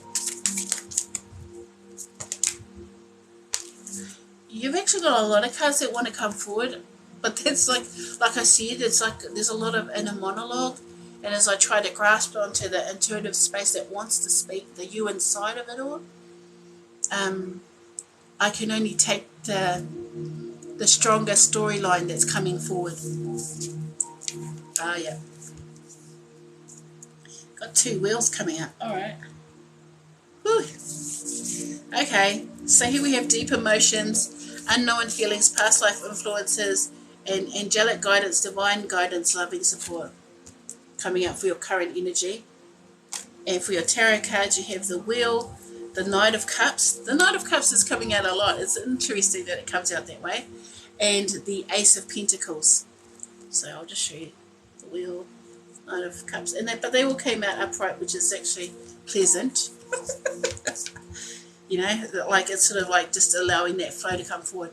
So for you, with that deep emotions, unknown feelings, past life influences, what I wanted to say originally was, okay, this is going to get deep because it's about how you feel about things, or within that heart space. So you might be going through, also, how do I explain what I saw? Because it's that translation part. So what I saw was just like, okay, Alright, so I'm just playing out the scene over and I'm just replaying it in my head. So what I saw was the slide go down. So something, this could, whatever it is that's coming up for you, and I feel like it's a heart chakra awakening, or at least a stirring of the heart. So something that's pulling you or calling you, and it's also asking you to heal something too. And I feel like for you, whoa, that went in. Okay. I went straight into my heart chakra, and it was, okay. So I'm trying to get it out, but every time I try to speak, it shows me something else. So I can see the eyes of your child. And, whoa, it's going to go in. Okay. You love your child. Okay, you love your child. And you know what messed you up. You know what it was. And you know when it started. And you know what it triggers. That's the only way I can explain it. What triggers it. And it's just like deep love that you have. Because it's almost like I can see your child, but your child is you. It's like that. And feeling this overwhelming love, this deep loving energy. It's literally like mirror image going towards this child. And it's sort of like, I'm sorry. What I heard was, I'll do anything for you. And it only hits me hard because I'm a mum, and I know that almost ultimate surrender to something, because you know you've got to heal something in you so that it doesn't get passed on. It's almost like a self-realization, and that was by looking into the eyes of love and seeing yourself there when you were that age. I don't know why it's coming out that way, and I might be translating it wrong, but just like this, almost like an epiphany when you looked at a photo, or when you looked outside and saw your child, and it was almost like it flashed, something flashed inside of you. And I feel like it's brought up stuff as well, and I don't know what that is, but it's something deep, and it's hard to name it because it's sort of like I'm trying to figure that out, but for myself, let alone me knowing what to say it is. But whatever it is, it goes deep, and I don't know if going deep was always a comfortable space for you. And with the Wheel, the Knight of Cups, and the Ace of Pentacles, you're trying to get off that behavioral pattern or breaking a cycle. Because the Wheel is the Wheel of Fortune, but it also can refer to cyclical cycles or fate, karma, things like that. It also means the end of an old cycle and going into a new cycle. And I think, like, a lot of this is about love, but it's love on a very deep level. Like, that's that deep emotions. Like, it's almost like this ultimate surrender. I don't know if you had like a visitation, or seeing something that just opened up your mind, and it's almost like your life flashed before your eyes.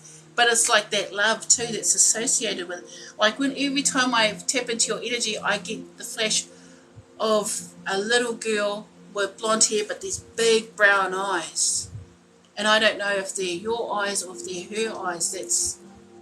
That's what I'm. But the eyes of this child are just like deep pools of love, but the reflection of it is so crystal clear. And then when I see that, I love that.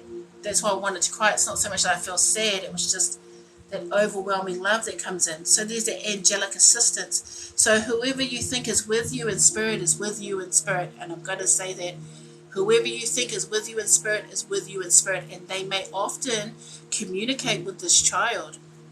That's why that angelic assistance, or you may have seen that as well around your child. Light. But whatever it is, it started you on a path. I'm going to say that. Whatever it is, and I hope this makes sense. You know what I mean? I hope that makes sense, because it made me want to cry, by the way. Because I know that's why I said I know it's going to get a little bit out there. It's almost like you saw it in her eyes, a light, or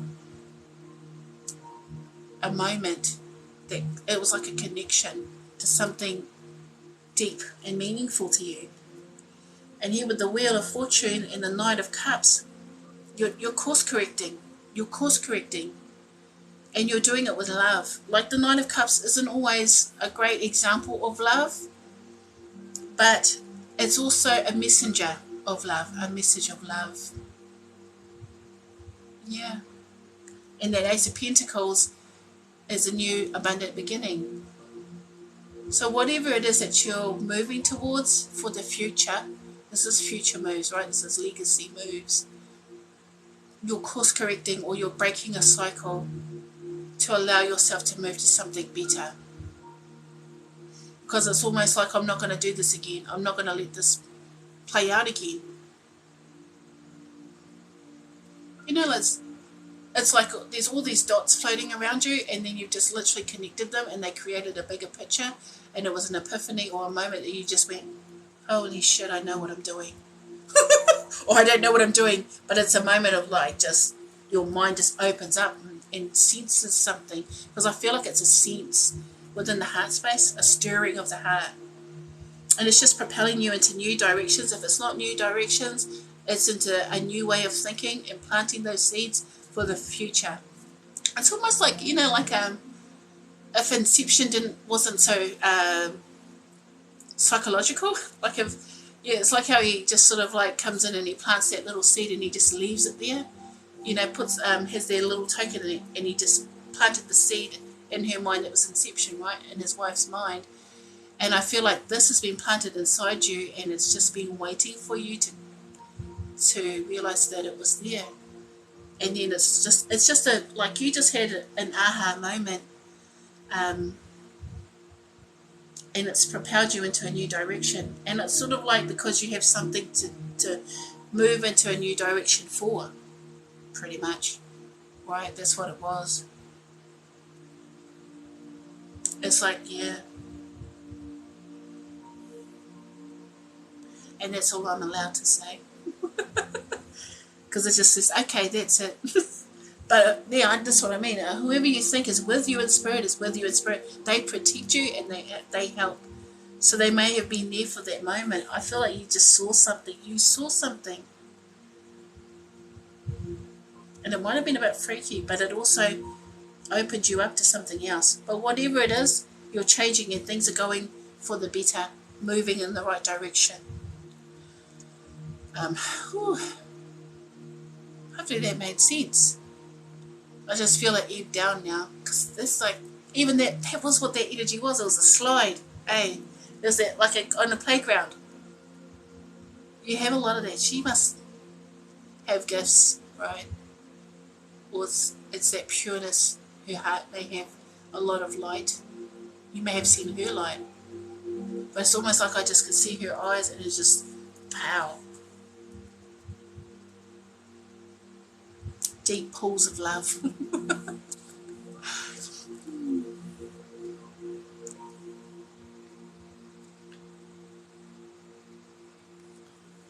You're welcome.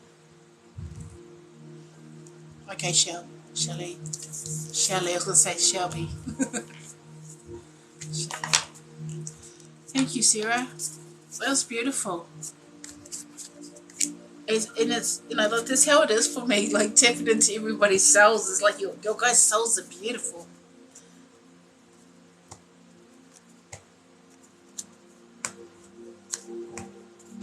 You know, and I don't say that just to say that, but whoa, that nearly took me in. Like, just that heart, that instant tug. Oof, I felt that. That was beautiful. Just love, you know, at its purest level.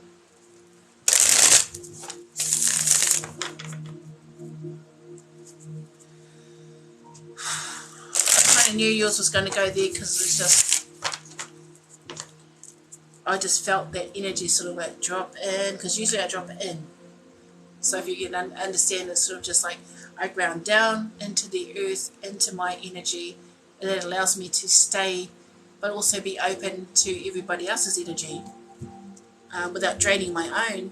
But for yours, it's almost like I dropped down, and then it tried to take me out, like take me out further. That's why I knew it was sort of like, okay. Because when you get sensitive to energy, you actually learn what the energy is trying to tell you or share with you, because it can only give it to you in a way that you could understand or recognize. And a lot of that's through, you know, literally doing readings and trusting and allowing that process to unfold within me and around me.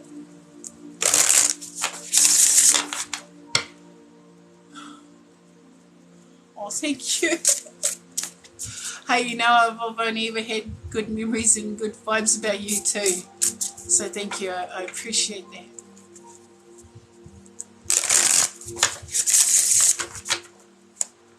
We've got some hard case memories. Dragged. More like pulled. They're like, no, you're not going down, you're going up. Okay.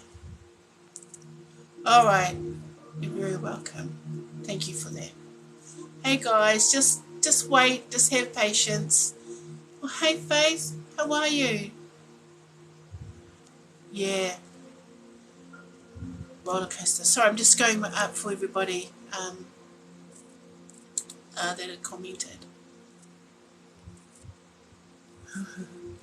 Hey, you know, like, I just want to say, Sarah, if you're still here, the best adventure is the adventure that we don't know, and sometimes it has highs and lows, just like energy. It dips and flows and ebbs and flows, it contracts, it expands, and that's the whole joy of not knowing and being in control, is that when we allow it to flow, it takes us exactly where we need to go. Sometimes we have a roller coaster, the experience isn't good, but in the long term, the gain is worth it. All right, let's have a look, Shirley. Let's have a look.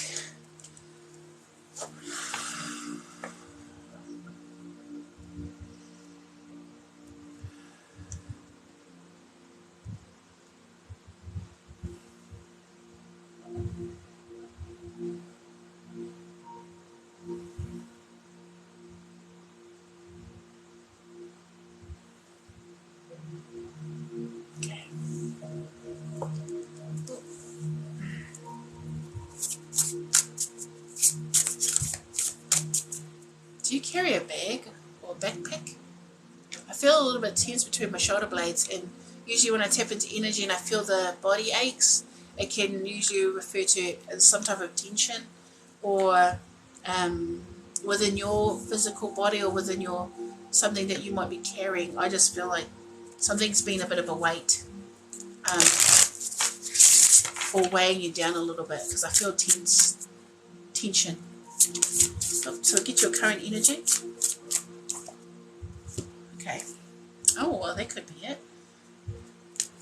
Ooh, okay, another. So I'm just going to pull out one more card because they asked me to, yeah. Okay, that's interesting.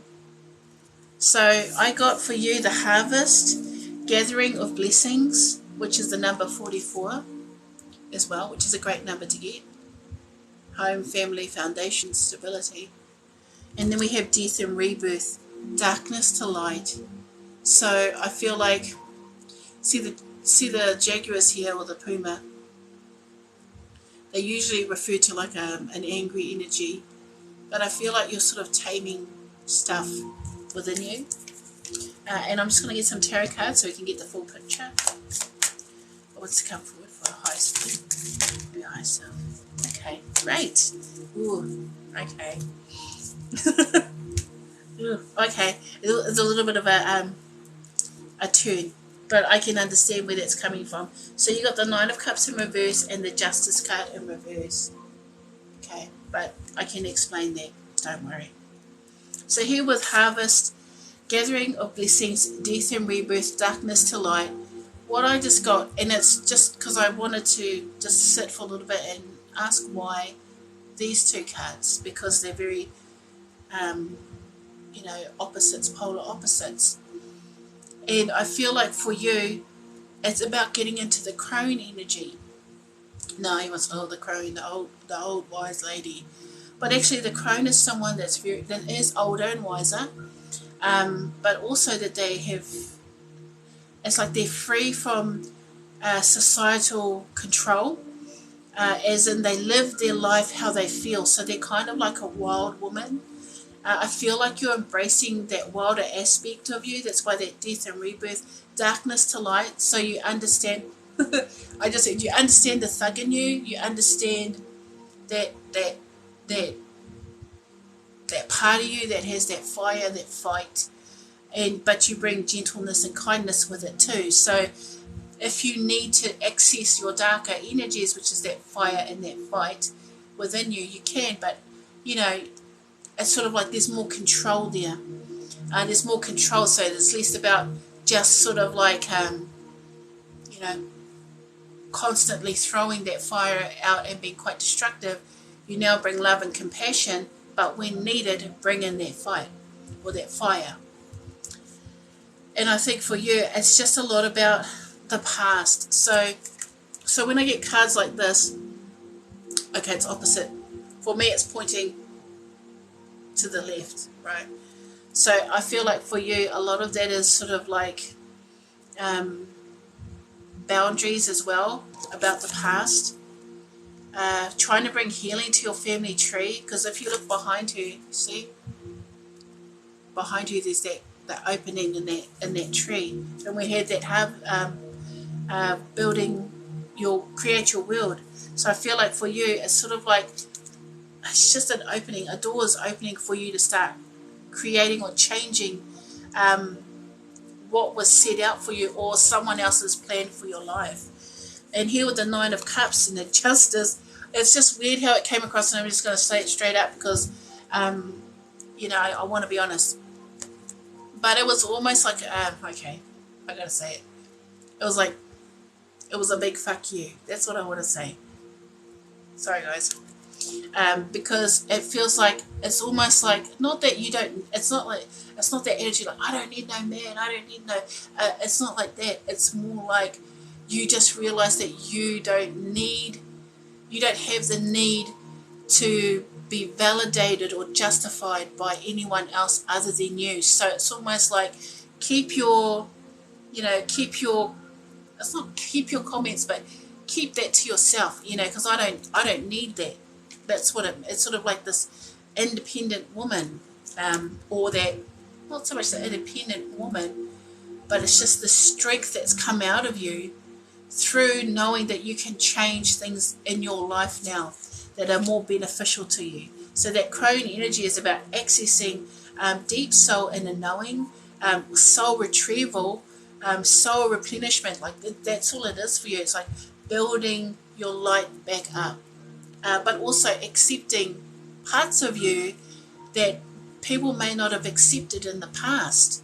Like, you shouldn't be like that, or it's that kind of energy. People telling you how you should be and act, and and letting that go. That's what I mean. It's not so much like, it's just the way it came out. It was just a little bit like raw. That's why I wanted to swear and say that, because that's how it came out. And it wasn't so much in the negative tones of what the Nine of Cups means. Sorry, I just thought I saw my cat in my room, but it was just I've got this like thing over here that's sort of flapping in the gave myself a fright. But it's sort of just like, it's sort of like understanding or getting into the knowing of the underbelly of your life. And I know that's sort of like, why I say underbelly? Why did I say underbelly? Because it's sort of like these societal no-nos that people have said all your life. You shouldn't be this way, you shouldn't do that, and it's just like, well, I'm going to do what I want, you know. So if you, it's kind of like that, you know. You just give it to them raw and real, but it's an honest, it's an, I don't want to say that. It's an honest way of expressing where you're at right now. Because I feel like, you know, like here with both these two cards, she's dressed in white, which means her intentions are good. So I feel like your intentions towards things are good, because you actually just want to get your work done, do your work, do what you got to do, you know, to get the rewards and the blessings that come with that. And understanding that sometimes you got to let stuff go and change and move, because that's what death and rebirth is. It's the rising of the phoenix out of the ashes, right, out of the fire. So you might have been in purgatory a lot. So you might have been in like a self-imprisonment of you, like on fire. You know what I mean? But in that birthing aspect, you might have been really stuck in negative energies, or if not within yourself, around you, and then setting yourself free by going through that process of change and transformation, darkness to light. So things are definitely getting better, and even though there still is a struggle to bring this into balance, right, still a struggle to, because it's sort of almost like, well, I'm starting to do the change, I'm starting to do the work, but I'm not feeling like I think it should feel, because you have to understand that is a process that takes time. Like for me, it's sort of like I was always searching, always trying to feel better all the time, but we have to understand that sometimes we're not supposed to feel better. And you know, because as you listen to my messages, sometimes we're just supposed to go through these sort of like down periods and ride out the wave, but we learn to do it with grace more and more as we heal, and less with fight and fire. We just sort of take it in our stride, and that's part of the crone energy, is that she doesn't get caught up in that anymore. She moves forward in her own way, a natural path. And that's what I mean. It's sort of like it's just letting go of a lot of things that other people have placed on you that have caused you to be in darkness, and choosing now for yourself to reach out from, you know, to emerge from all of that. And it's a very strong growth cycle for you. So you're definitely at the end of one cycle and moving into the next. And like I always say, transition, because that can happen quite fast. The more you let go and the more you heal or become aware of things, you start letting them go. So the rest periods get shorter and shorter, because energy is moving faster now, or at least it's going to be moving faster. So these growth periods, and then these down periods, and then these growth periods and these down periods, they might sometimes overlap. So times may get a little bit rough here and there, but that's time. When it gets like that, that's when you have to slow it down and be kind to yourself and others, because it just gives out that vibration that you need the kind energy to be returned to you, or given to you, or that space to just, you know, heal. So it's like bringing compassion to your own, you know, your own self, and allowing that time to recover and rest and restore your energy. But yeah, you've gone through, I feel like for you, you've gone through a big transformation, and now you're emerging into the self-awareness of what you really want in your life, and it's quite empowering. Good morning. Yeah, it's like very Scorpio energy. I don't know if you're actually a Scorpio or a Libra. It's a lot of Libra or an air energy. But I feel like usually you might have a Scorpio moon or a Scorpio ascendant sometimes, but they usually deal with death, rebirth, and transformation. So yeah, but it's just like the evolution of the soul. It's just a natural path to move out of old areas that we don't resonate with anymore. Hi guys. So thank you, Shelley. Hopefully that helps you, and thank you for letting me read your cards.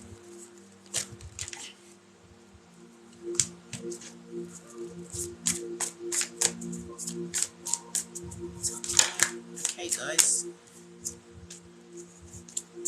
Alright, I'm just going to shuffle the deck. I'm going to have some water. Mariama, 2021. Good morning. It's evening for me, it's like 10 o'clock. Oh, Aquarius. Okay, yeah, energy. Ah, yeah, see you, yeah. That's innovative energy, Aquarius. So, yeah, get prepared for new ideas to flourish for you. I like that. Age of Aquarius. Here we go. Very welcome. Okay. Mariama, have you been here before? So I'm sorry, I'm going to repeat myself and explain. But I usually ground into your energy, and I bring messages for your soul. What was that? Sorry, I just seen something go across. I don't know what that means.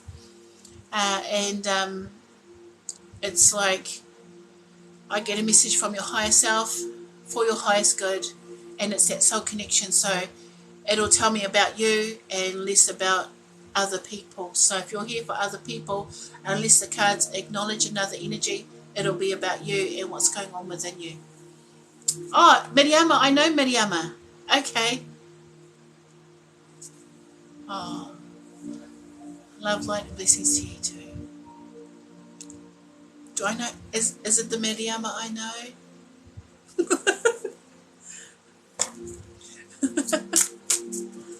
Oh, nice. Gemini.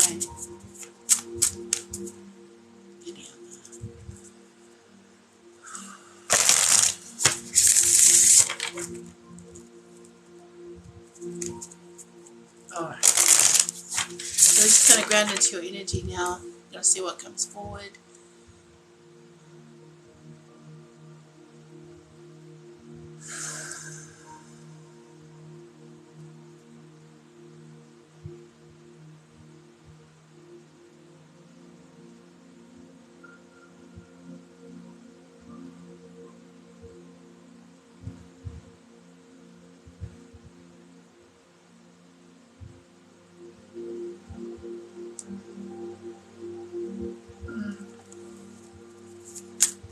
It's weird. I just felt like a little like the table just went.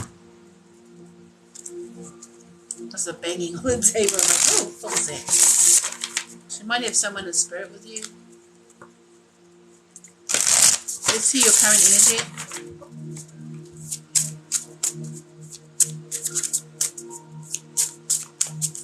See what's going on for you. Yeah. I feel like you do have someone in spirit with you, because usually I get a tapping on the top of my head, but I'm feeling tapping on my body. So we'll just see what comes forward. Yeah, please. Okay. You've got 2 cards coming up for you. And here we have Portal. Hi, guys. Hi, Mariama. Long time no see. Infinite mind, awakening consciousness, and setting boundaries, threshold, protection, honor. See that? So you do have a guardian angel or guardianship around you right now, because you're going through a portal. So what they mean by a portal is just an energy of change. And when we go through portals, we're often very vulnerable, and we may have loved ones that come in and put up a shield to protect us. I'm just going to say, I hope I don't cry, okay?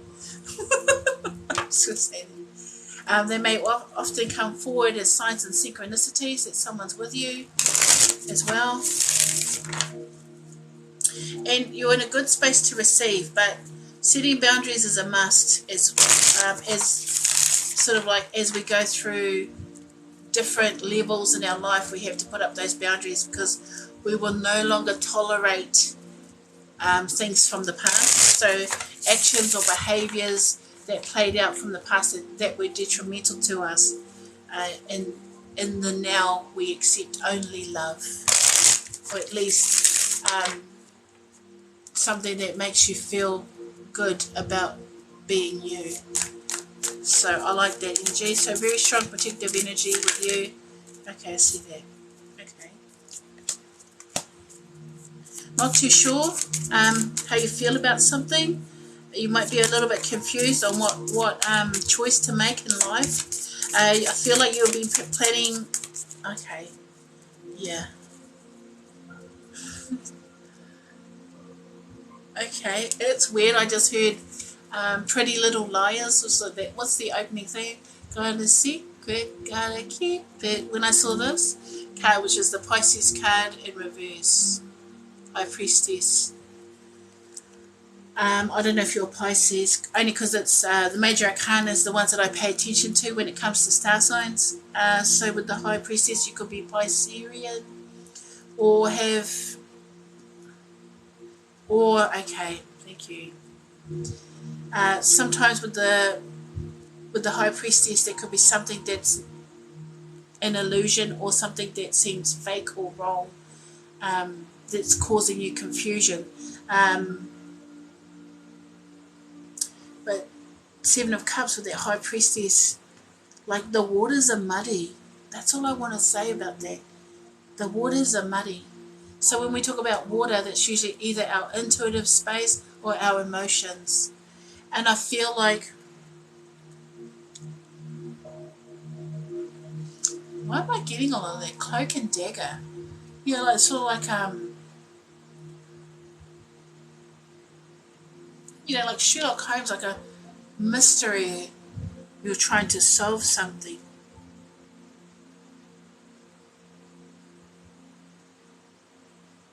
Okay, I'm just going to put it out there. You may not be ready for some type of awakening or responsibility that's been put on you. You may be asked to organize something that you're not sure how to go about. But you have to understand that you have resources that you can access, and that's the way I want to say that. If you need to. You have resources you can access if you need to. Okay, so 2 steps forward, 2 steps back. Well, that's the song I got. 2 steps forward, 2 steps back. I'm getting a lot of music with you. So I feel like that's the snake and not cloak and dagger, snakes and ladders. Okay. So there's a lot that's happening for you in your life right now. I'm just gonna have a look underneath the deck. Yeah. Okay. I'm just gonna be honest. I feel like you feel a little bit disassociated or disconnected from somebody or from a group of people. I feel like there's a little bit of loneliness in your energy or aloneness.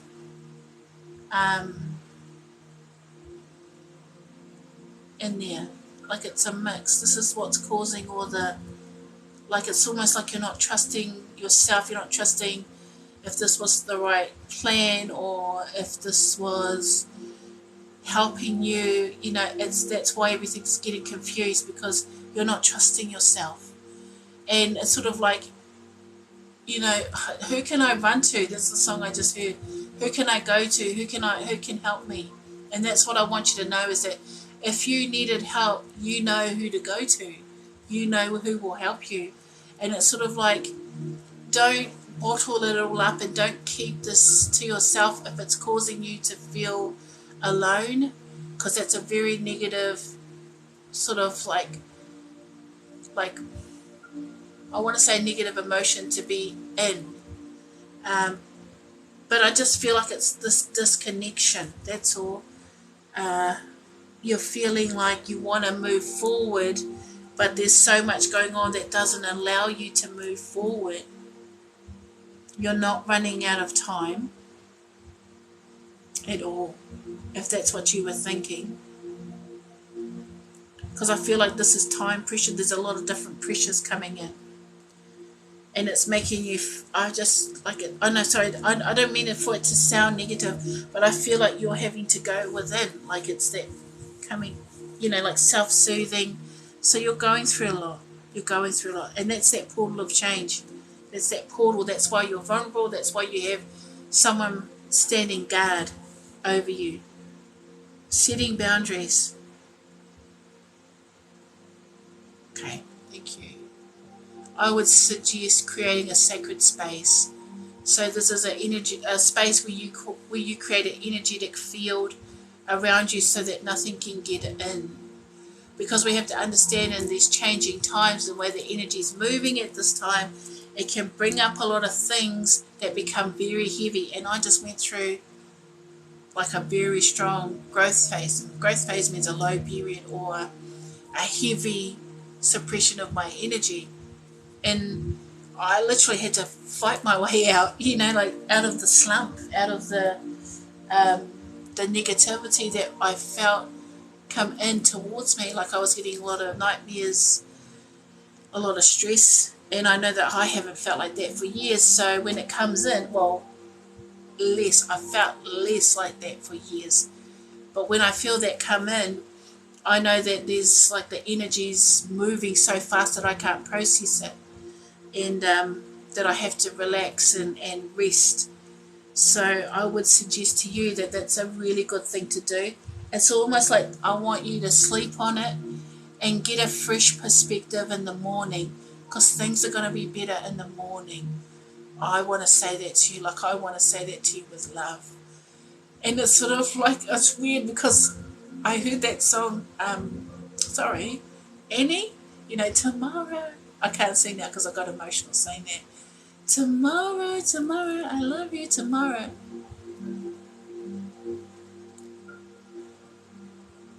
I just think for you that there's so much love that you're unaware of that's urging you to just keep going, because it's going to get better day by day.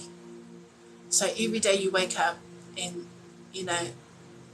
I love you tomorrow. It's a weird thing that keeps repeating in my head. But I just want to say that to you because you might have slipped into a space of wanting to give up. And I'm pretty sure you know who's talking to me, which is making me emotional. And they just don't want you to give up. Because it's like you're almost there, but you can't see. You can't see it yet, but just wake up.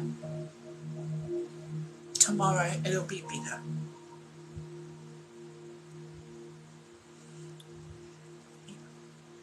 I'm going to stop. I'm going to stop there. So hopefully that helps you. Sorry, I didn't mean to get emotional, but it's different. It's different for me when it's people that I know that come forward, and you just connect into that space for them.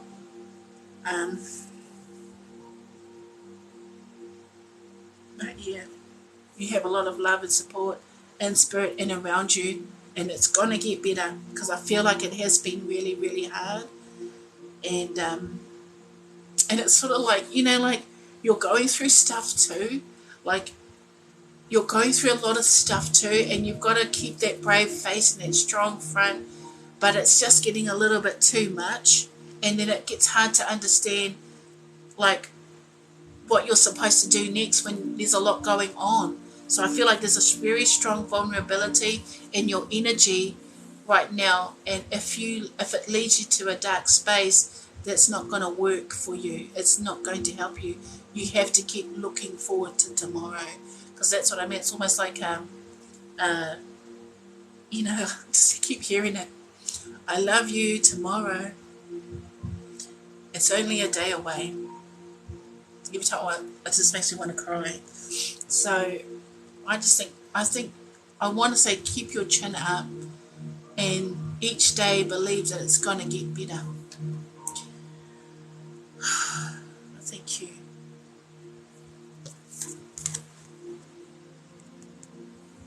Behind you, with you. They're always with you, always with me.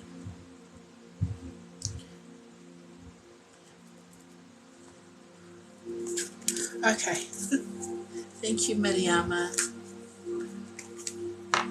Was, I get sad, but it's not because I'm sad. It's because it's like they push all this love in, and it's so hard to process pure, love, on that unconditional level. That some of us, when we feel that, it's just so touching and deep, and it comes out like it's like I want to cry because I'm sad, but it's not because I'm sad. It's because I know how loved you really are, and how deep that love runs. Okay, I've got to get emotional, and that you're not forgotten. I want to say that really quick before my voice breaks.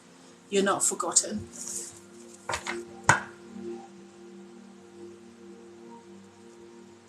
Okay, guys, I'm going to have a drink of water.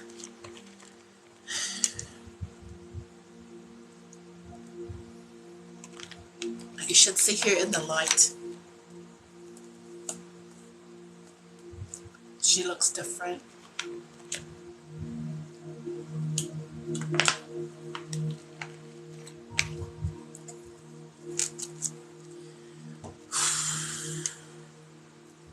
Sorry, guys.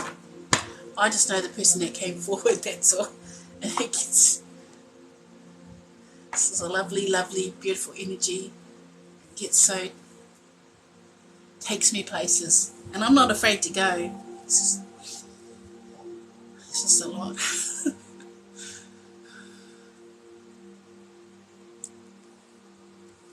Thank you, Mariama. Hey, there's a list, so you have to get onto the list. I'm sorry. Okay, Smithy. Okay. I'm just gonna clear my space a little bit because I feel that residual energy, just to let it go from me. Otherwise, I'm just gonna hear that song come in, and I think you should listen to that song, please. Please listen to that song. Anytime it gets down, you get down about stuff or missing your loved one.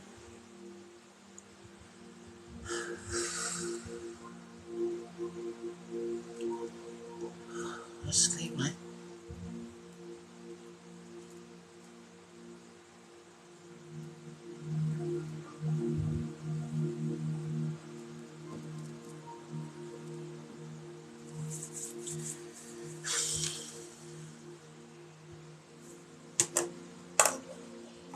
I knew it too because I was getting tapped, and usually it's like I have a tapping on the top of my head that indicate that I have spirit that comes in.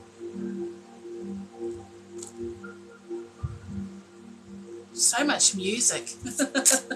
Alright, Smithy, I know you're going to come after a big reading like that, so just let me get a little bit attuned back into the now. So you just can see me, I'm just shifting the energy out.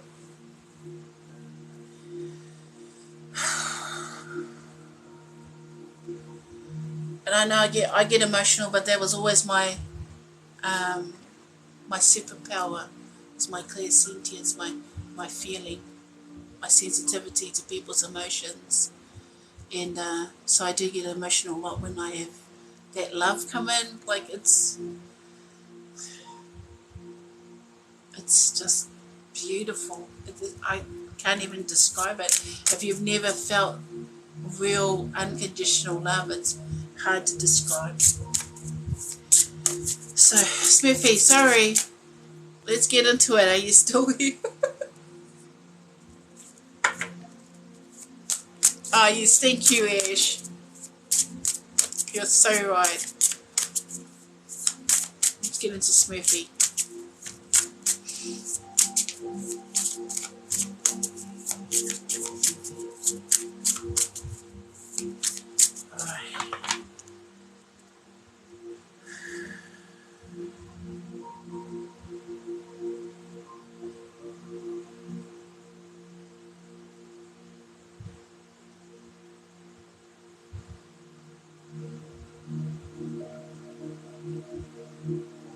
What are you chewing on? I feel like you're chewing on something. I just felt tension in my jaw. Like you want to say something but you bite your tongue a lot, or like it's like there's a little bit of anger in there too. Just you might be a little bit frustrated about something. So let's have a look. Let's see what's in your current energy.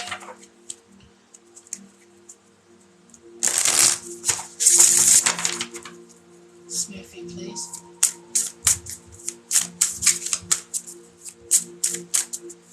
Okay, let's have a look. Oh, can't come.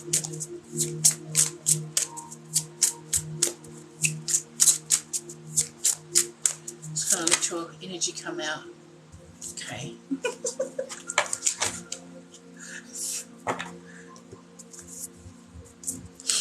Yeah. Okay. So first I saw wings of light. So I'm just going to show you the way I saw it. So I saw wings of light becoming something new. Okay. And what I heard was, why you want to go so fast? And then I got the song Rude. Have you heard that song? Why you gotta be so rude? Don't you know I'm human too? And then you have death and rebirth, darkness to light, which came afterwards. So yeah, there's a little bit of hostility in your energy, but I'm just going to say, like, and I may be wrong, but you like to get things done and you like to get it done now. So if you're not on a spiritual journey or a healing journey, there's something that you're trying to bring forward or emerge out of or emerge into, merge, and it's not happening fast enough. It's almost like, well, I didn't realize that it was going to actually take longer than I thought it would, or if that's not the case, it should have been done by now. Like, it's a little bit impatient. That's why I was like, oh, like I felt you gripping in the jaw here. But I feel like there's something you're being a little bit impatient with. But death and rebirth is a process. Darkness to light. So to transmute darkness to light, it has to have enough energy behind it, and then it has to go through a process of transmuting the energy or changing the energy. So if there's something that you're a little bit hesitant, or not hesitant, frustrated with, and like patience-wise, if you're a little bit impatient with something, you have to give it time. You have to be patient.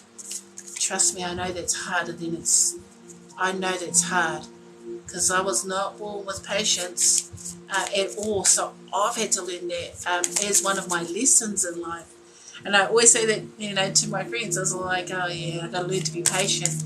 And I say it with a grain of salt, because I don't like being patient. Sometimes I get a little bit ahead of myself. So we're just going to get your tarot cards. Okay, we'll see what comes forward for you. And hopefully it makes sense. Okay, that's it. Yeah. Okay. So you got the Six of Wands in reverse. The Nine of Swords upright. And the Ten of Cups. Okay, so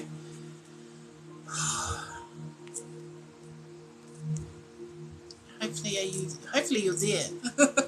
I don't know if you're there or not. But what I want to say for you is that with that Six of Wands, the frustration may be that you wanted to achieve something faster than you thought it would. Well, you wanted to achieve something and you wanted it to happen faster than you, and it actually didn't. How do I explain? You wanted it to happen faster, but it didn't happen the way you thought it would. And with the Six of Wands, it's sort of like upright. It's talking about the victor coming home with the victory. It's like the celebration. But in reverse, it's sort of like it didn't work out the way you thought it would. Like you didn't. If this is about outside validation of others, you didn't get that validation, or whatever it is you were trying to achieve in a faster pace, it didn't work out. But Okay, before it sounds negative, it's actually not. With that Nine of Swords, you put a lot of pressure on yourself, and it's interesting because I heard that. So I had a conversation today, and it was about whenever you felt like you failed something or it didn't work out, you're literally hurting yourself in the mind. The thoughts and feelings that go on in your mind, you feel like a failure. But I think for you, you have to understand and realize that when you go through a full process, it doesn't happen the way you want it to happen, because it has to happen the way it naturally would without power and control. So it's less about feeding the ego, and even though we need a healthy ego, hopefully this is going in the right direction for you. Even though we do need a healthy ego, or an ego, because it's a personality structure, we've been taught how to use it in the opposite way to what it's made for. So I saw a video, and I love the way they explained it. Your ego literally is like goggles. So when you go swimming, you jump in the water. When you open your eyes, you can't see, and thus you can't experience this energy clearly, or the experience clear. Yeah, you put a lot of pressure on yourself, but I just want to think. So what's happening is that what Spirit is asking you to do is to not seek validation, but to focus more on the experience of it. So it's sort of like,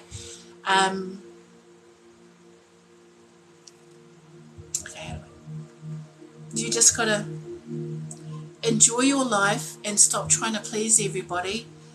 And I say that with the kindness in my heart, that it's time to stop that, because trying to keep people happy, trying to maintain people, it wrecks you, it destroys you.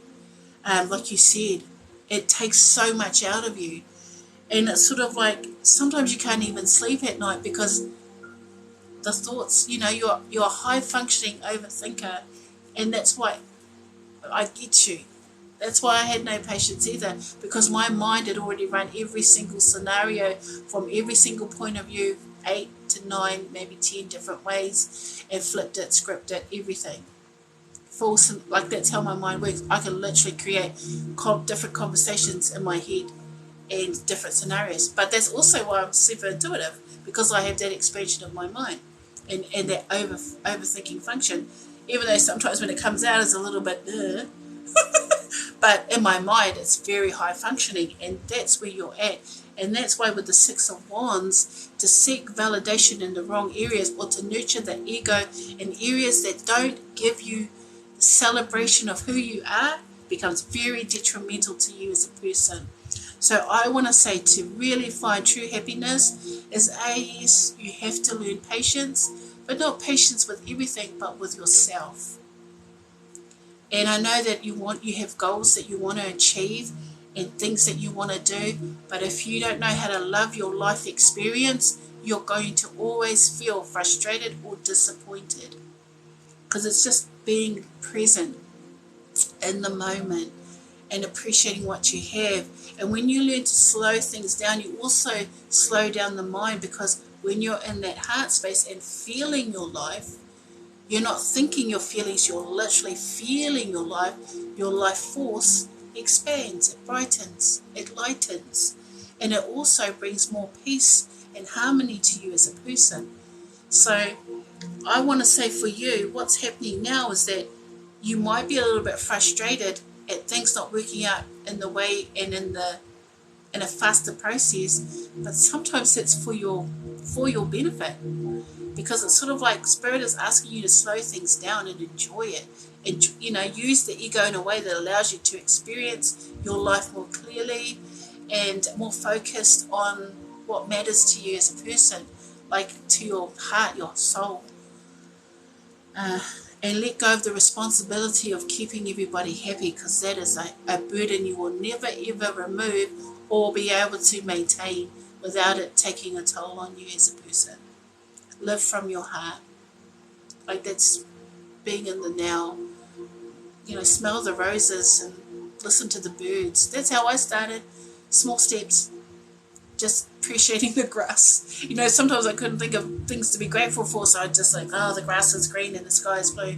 And there's like those, but they matter, you know, when you can start listing off a lot of things, the trees, you know, and it's just like, but just taking notice of what's around you in this reality and not in this reality.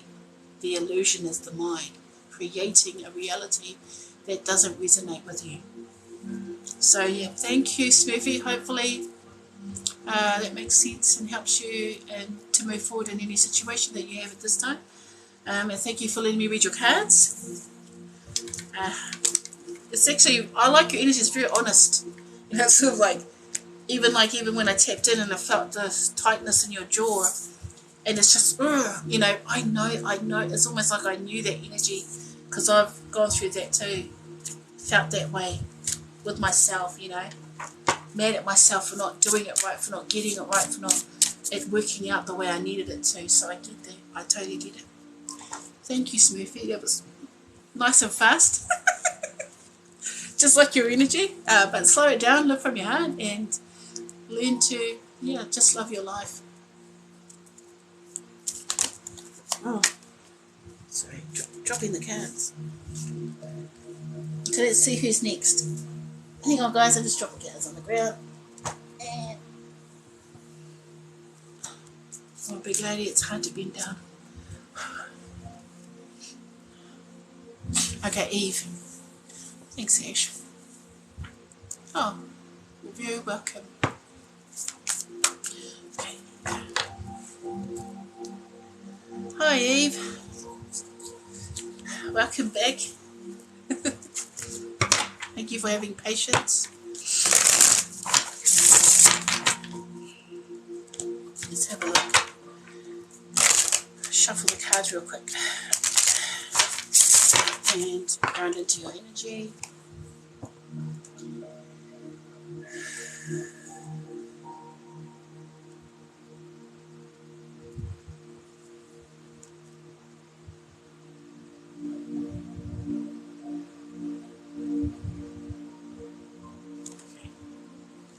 It's weird because I just got that.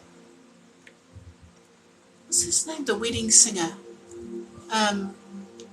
Like, you know, when he's at the wedding and he's singing the songs, and then his mate, like the George Michael guy. No, it was the other guy, the alternative guy. Sorry, that's the only way it's coming forward. And he starts singing like the 80s songs. That's weird that I'm getting that. I don't know. I just saw a scene of the wedding singer. He's getting up, but they're singing old songs. Like I'm hearing songs from the 80s, like "Relax, just do it when you wanna get to it," or something like that. But he didn't sing that song. But that's what I saw. It's just sort of like a little bit retro. I don't know what that means, but that's interesting. Let's have a look at your energy. See what's in your current energy. See what wants to come forward. Do you hear that? Do you hear that? When I shuffle the cards, and then you'll hear one, it'll go like a DJ. That's when I know to stop. Oh, okay. And underneath, ooh, okay. So I'll just get the tarot cards as well. I'm just going to give it a good shuffle.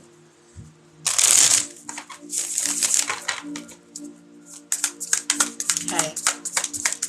So who wants to come forward for your highest good from your highest self? Oh, okay. All together? Yep. Okay. Oh. I'm just checking out your energy here. So here you have the card number 11. So definitely a lesson that you're learning right now. The 11 is about mastery.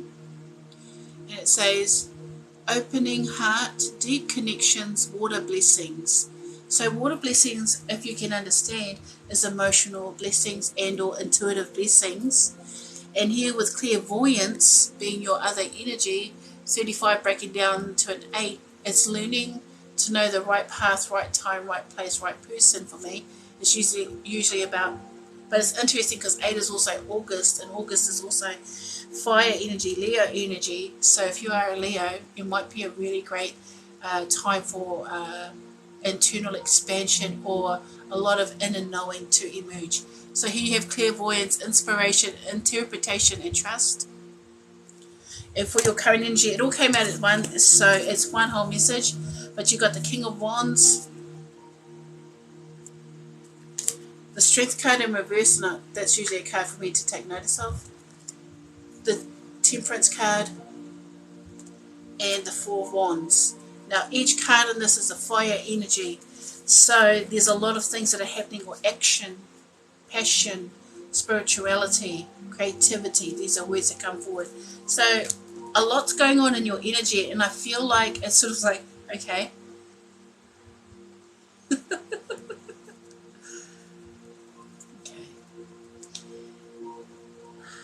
I don't know how to explain that, but I'm just going to give it the way that I heard. Through the Fire. It's a song. To the limits, to the world, chance to be with you. Then you take it. No, I don't know the words, so I just hear it in my mind, and then it's more like the melody, less about the words. And it's sort of like, okay, it's a cooling period after a lot of fire energy. So sometimes fire is about destruction, but it also is about rebirth energy or transformational space. And I feel like for you, it's sort of like, oh, my throat chakra just went. They didn't like that. But okay, it's got to come out that way. It's a cooling period after a lot of heat. And I don't say that in a way of like sexual activity or passionate energy. I mean transformational space. And the thing is, what happens when we go through transformation? So I know you always get long-winded explanations, but it's the only way I can bring that message forward, is that we have to be open to receive and to give and release. Okay, so when we get into a heart chakra opening or opening of our heart, we become receptive, and when we become receptive, our antenna turns on. Okay, so with that clairvoyance energy coming in, and if you understand, she's actually looking into a bowl of water. So you got over here water blessings, and then she's with her clairvoyance using a bowl of water to see. Okay, so she's definitely using her intuition. So I think for you, that's what's happening.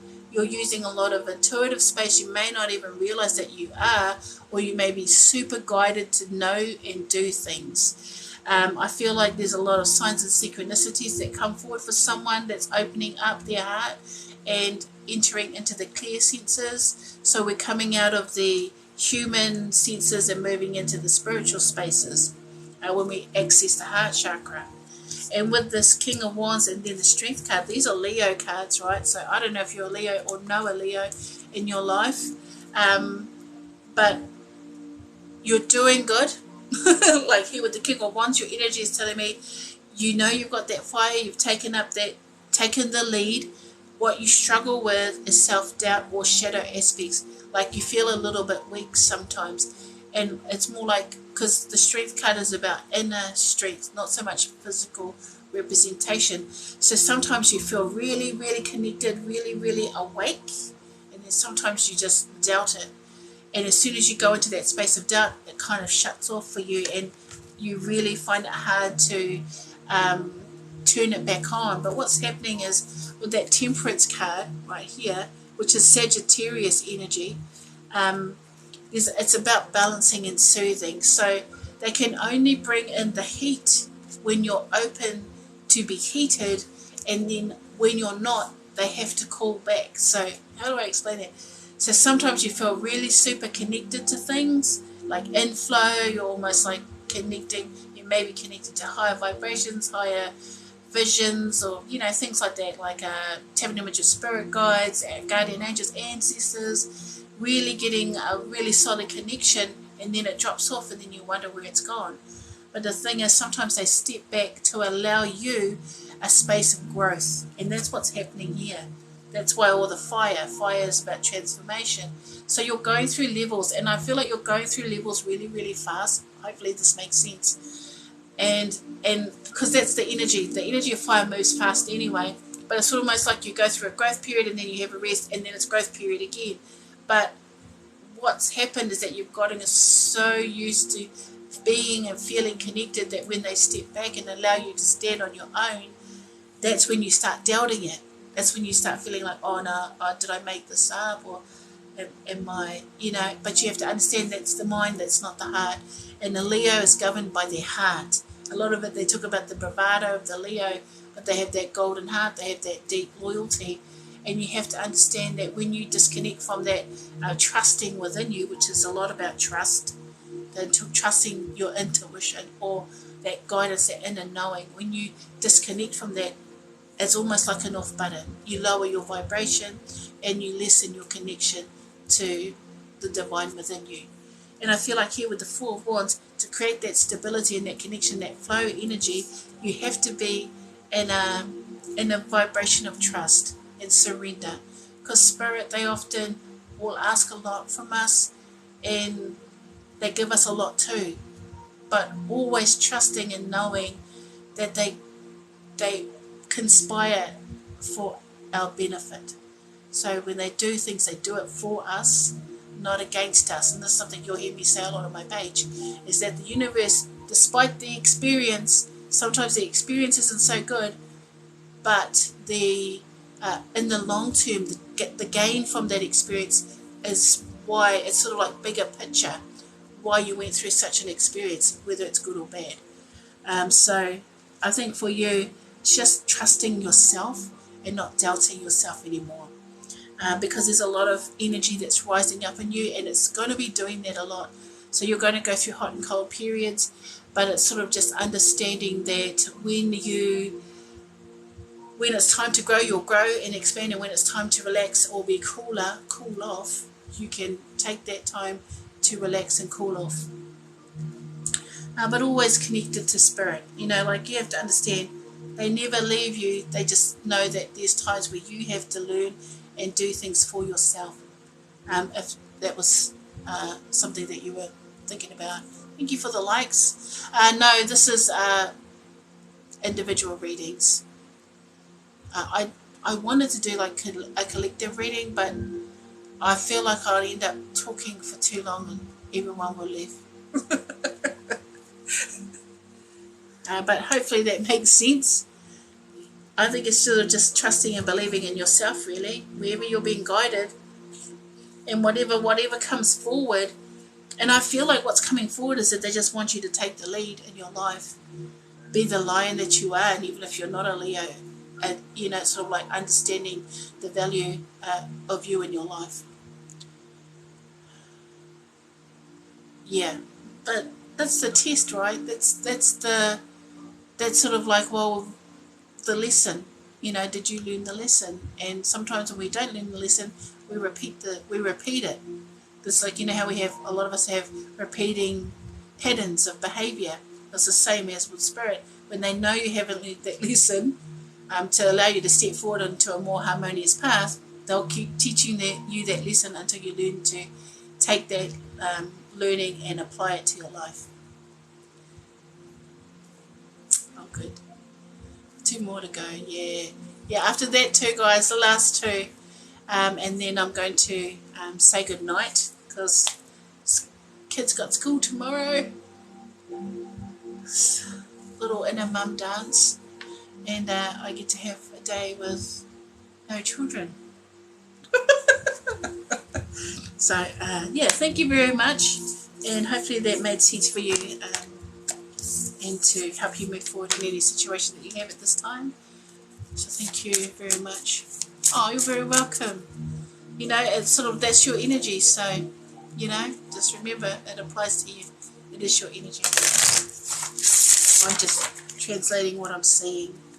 Okay, so who's next?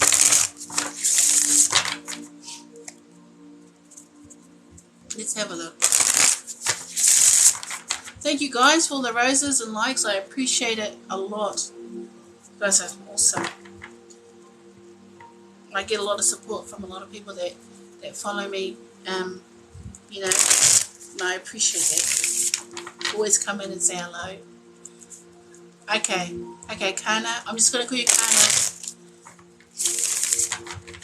Hi there. I'm sorry my list is closed now. But I think I'm going to do a reading in the weekend. I have a few personal readings this week, so it's just time frame and energy. So I have to maintain my energy levels. So I don't always come out every day because I can be really drained when I do the big readings. Alright. Kana. Thank you for the follow. Kana.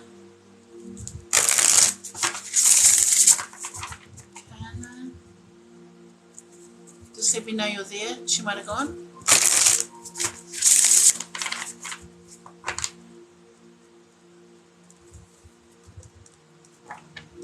I think she's gone.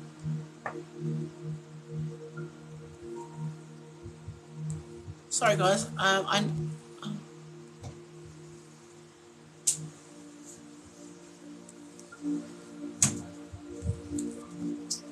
kia ora. Okay, awesome. Okay. So if you haven't had a reading with me, and I'll just explain again. I ground into your energy. I ask for permission to have a look. I speak to your soul, and I bring that energy forward. So sometimes I get emotional because your soul loves you, and it wants you to get that message. So just allow me to intuit, and hopefully it makes sense for you. And it's okay to ask questions or let me know if I've gone off the beaten track. So I'm just going to ground into your energy and then ask for your current energy and pull some tarot cards for some spiritual guidance.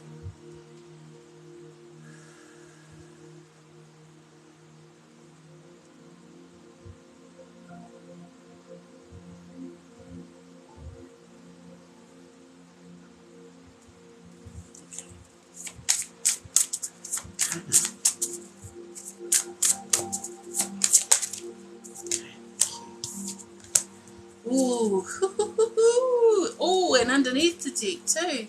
Okay, I'm going to take it. That's awesome. Okay, now I'm just going to get. I've just got your current energy. I'm just going to get your tarot card, and then I'll show you them. Ooh. Anything else? Okay. So for your current energy, you got divine, feminine, magnetic, receptive power. I love that. That's Isis, by the way, which is a very powerful energy, which can often refer to her initiating you into your sacred purpose and also into healing. It depends where you're at if you're into spirituality, on your journey. And then we have Divine Mother, nurturing, compassion, and grace. And I like that because I'm sorry, the only reason why I get because I like Isis when she shows up, it usually is a very strong indication that she wants you to be bold and fearless about something. And with that, it's like, for me, 7s are about divine intervention as well. Divine intervention. Sorry. And then we have 37 breaking down to a 10. So they're shifting you out of an old cycle and moving you into a new cycle. And the thing is, Isis is the Great Mother as well, and then you get the Divine Mother. So I feel like if this isn't about healing a mother wound, this could be about bringing love and compassion in a motherly way to yourself and others. And what I got in your tarot cards was really, really interesting, and I'm just going to give it to you the way that it's come out. So here we have 5 of Swords. That can indicate a lot of negative thought patterns going on here, maybe a breakup as well. Very sharp and hard or harsh communication. 5 is about conflict, change, choice,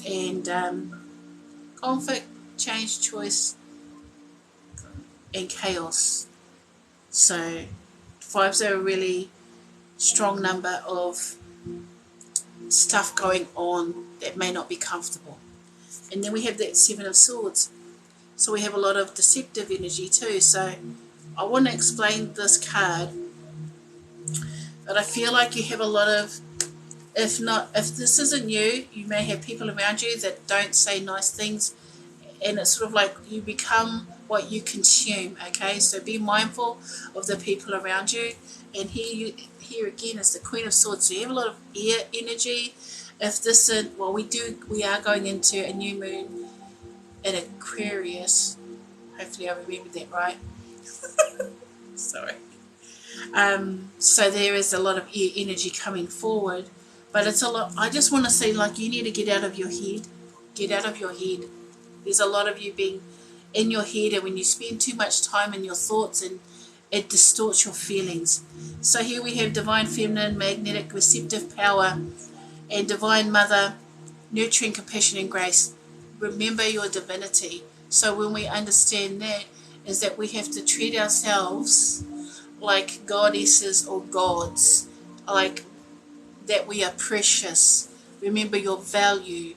Remember your worth. These are things that Isis and the Divine Mother bring in, but they do it in a way that's nurturing for you as a person. So it's sort of like what's going on in your head and what's going on in your energy is two different things. Because I feel like there's a lot of love and kindness within you that often gets misinterpreted by other people. Or if that's not the case, there's a lot of, it's sort of like you smile for people, but inside you're not feeling good about things. And I feel like for you, with that Seven of Swords energy being the center line or within the heart space.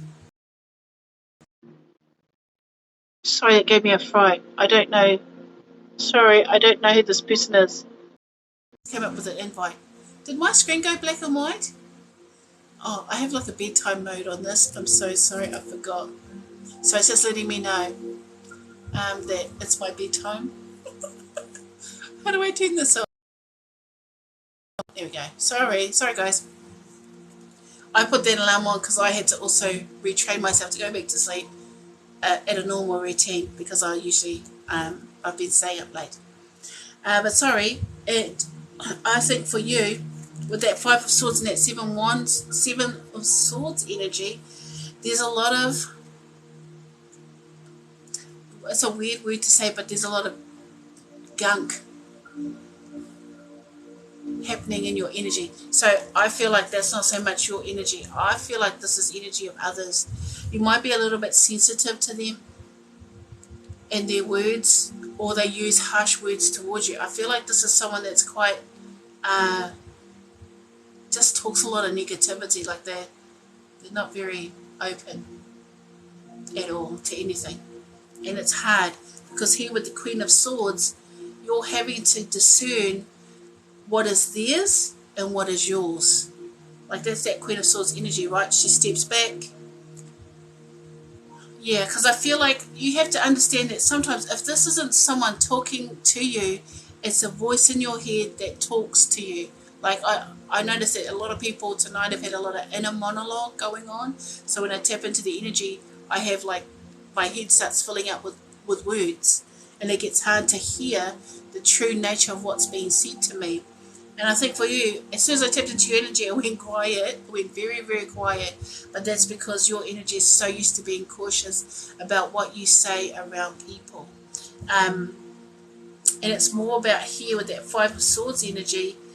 It's like it's this card here is really tough to get through. So there's a lot of self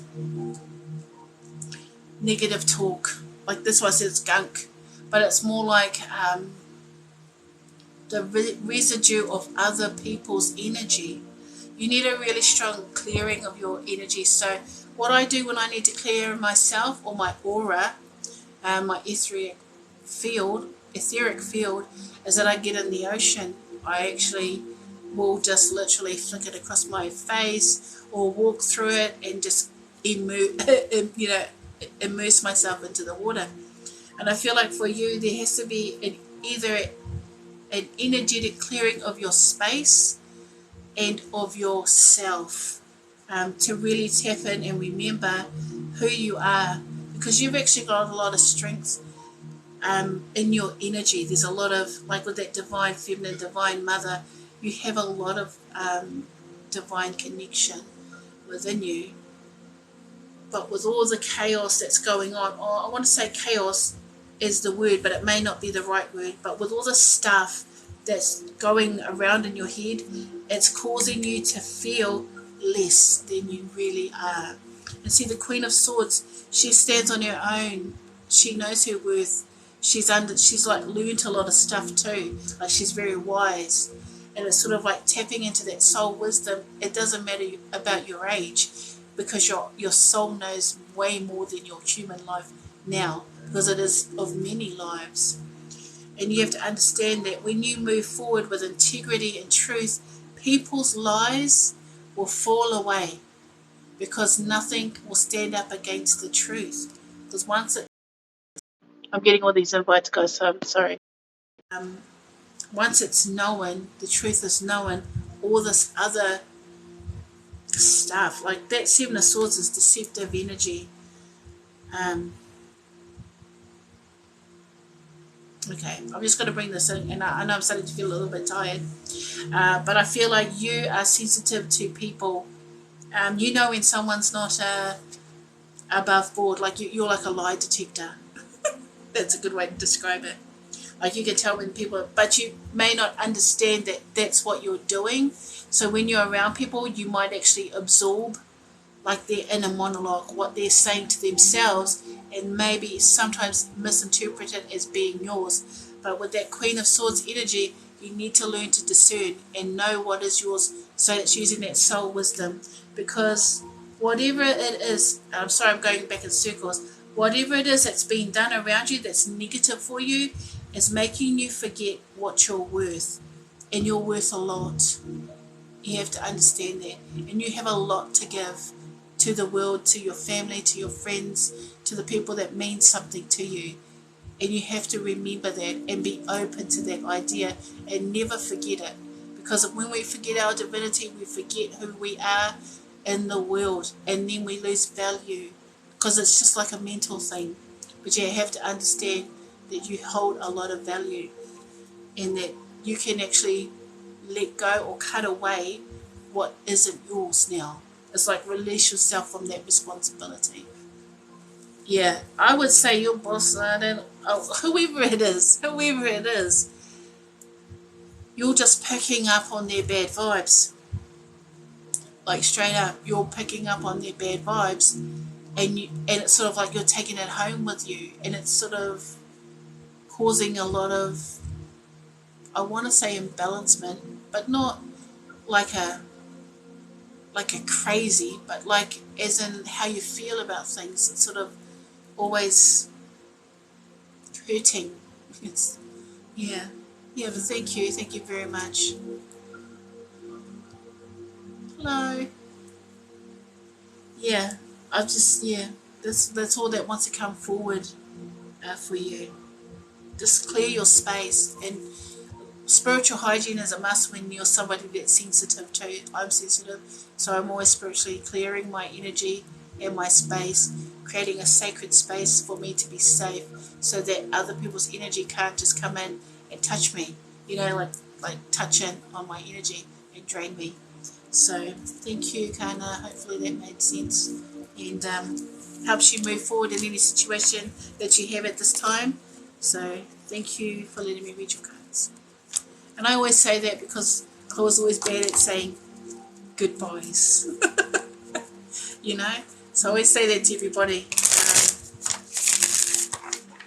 Sort of like, I like to knock and ask for permission to come in, and I also like to, say goodbye in a proper way. It's just manners. So I'm just going to get this last one.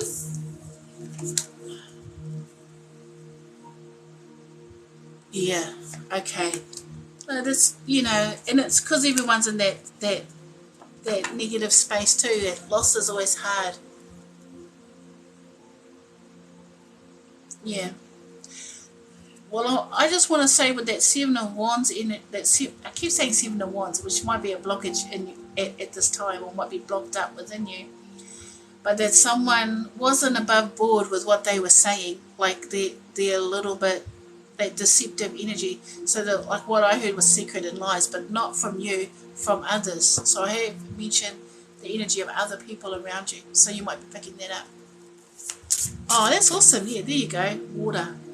Water's the best cleanser.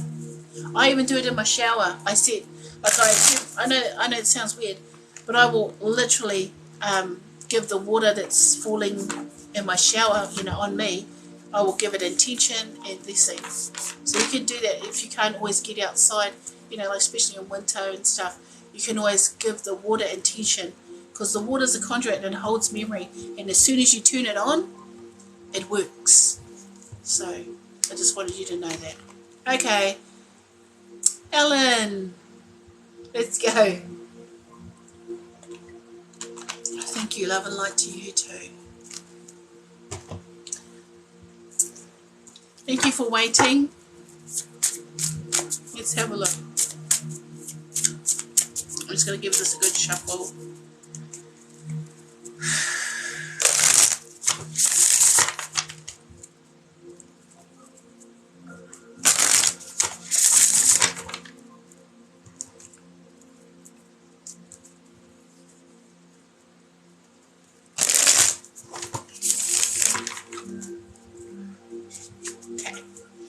Ellen, is she here? Did she stay?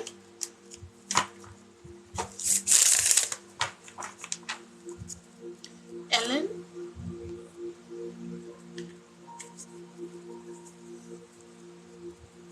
Man.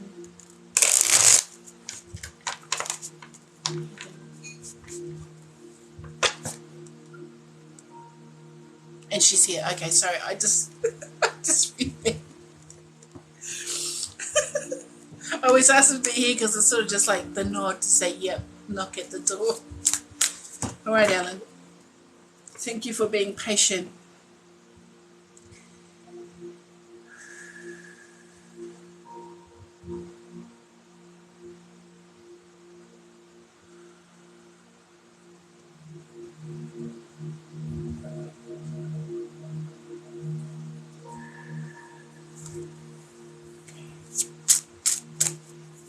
I'm just going to say this, Ellen, you need to let it go.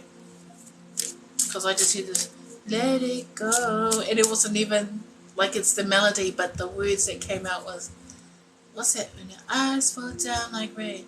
Oh, I forgot that song. Let her cry. That was the day. That's an old ass song too.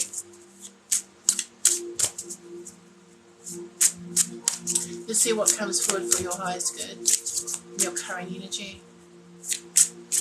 What wants to come forward? Oh, yep. That's interesting too, because you just got divine feminine, magnetic receptive power, but your main card. But it's interesting because they both break down to a 7. So you have divine feminine energy as your main energy. The number 7, that's Isis. So we're moving into an initiation into either healing or into sacred purpose. But I'm going to say healing, because here we have go with the flow, and it's got letting go, cleansing, receiving. So that 25, number 25 breaking down to 7, double 7. So that's divine intervention for me, or a divine connection. But you've got divine feminine coming in.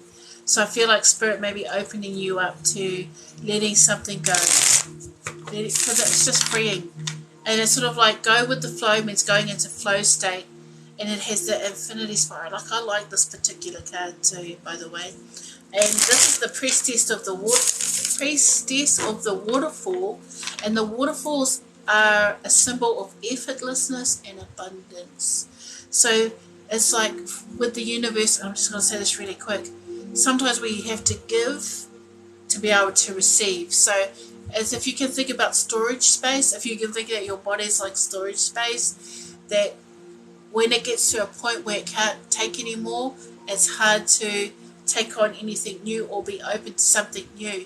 So often Spirit will ask us to let go of stuff so that they can fill it up with better things. It's like letting go of the low vibrational energy within us and receiving good and refreshing or rejuvenating vibration energy into us. So it's like that mutual exchange with the universe. And sometimes, like, being set on like a sacred purpose or initiating into healing, it can be really tough because sometimes we don't know what we have to let go of. Sometimes we don't know what we where they want us to go. Ooh. Okay, that just flew out. Gave me a fright. But it's the air energy. So here we have judgment coming forward. See what I mean? It's that releasing.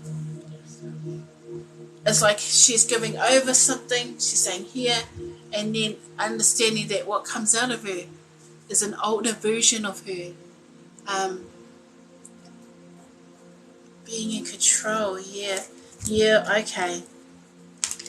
Like, your energy is actually, there's an acknowledgement here, but you've got very firm boundaries. I'm going to say this.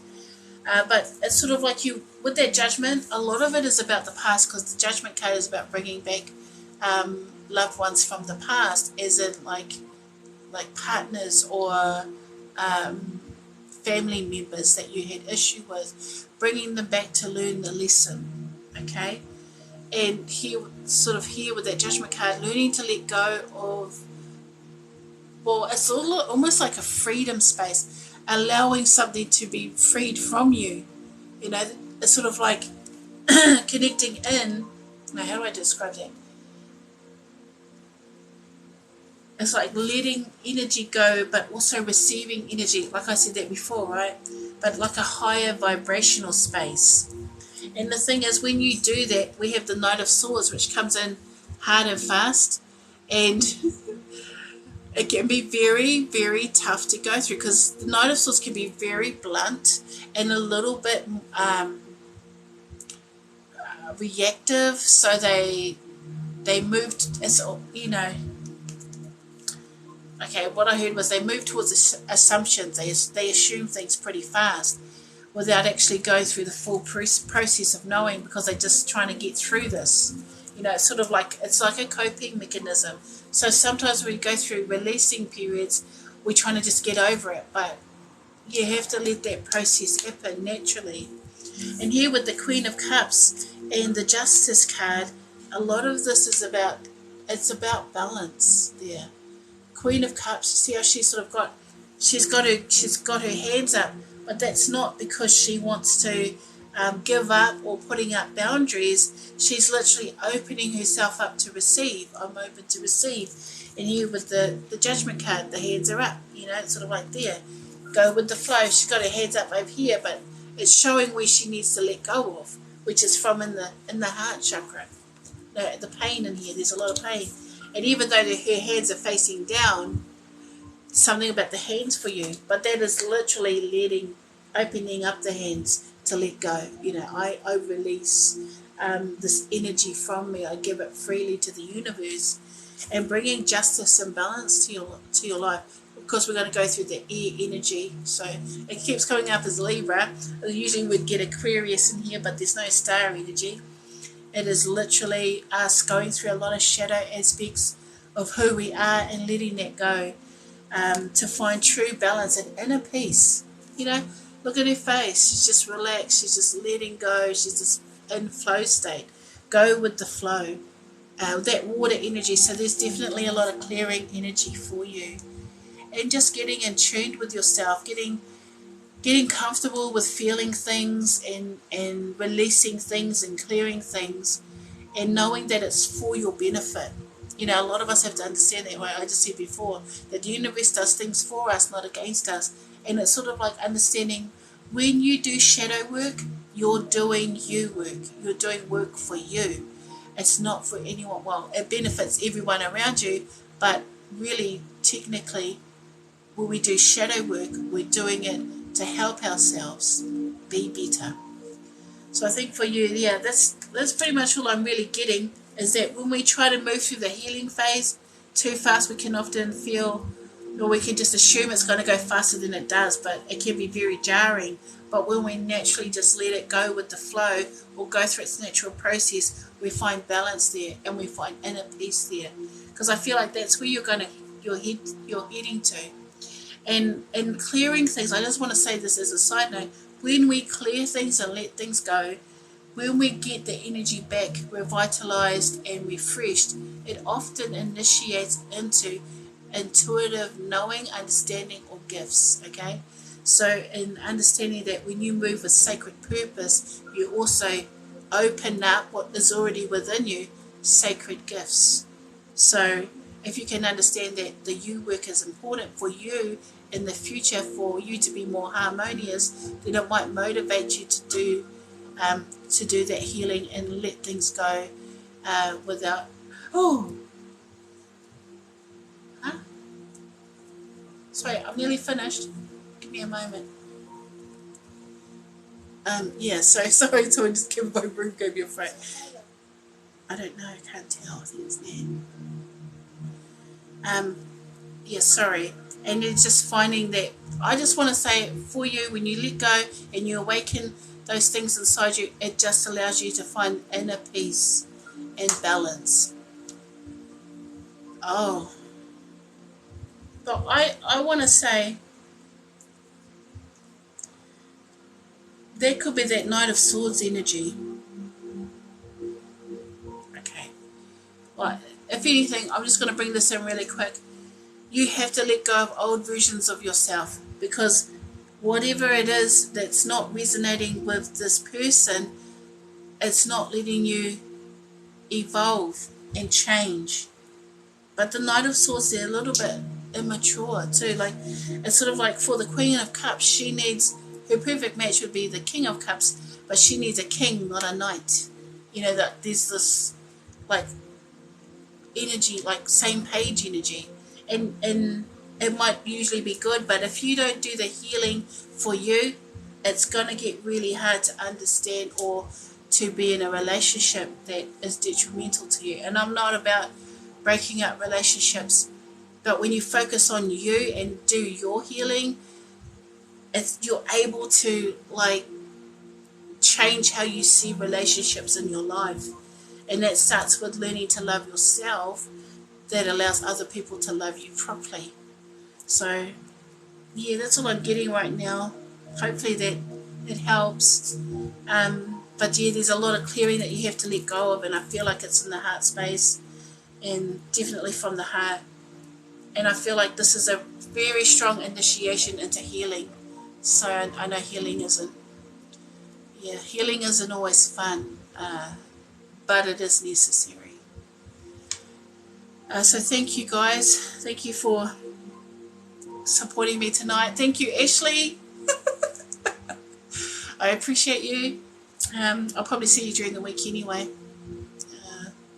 And that was me for the night, guys. I'm going to go and have a rest and wash my face and tend to whatever's going on out there. Oh, thank you. And thank you for the likes and follows, guys. Thank you very much. Good night. Take care. Bye.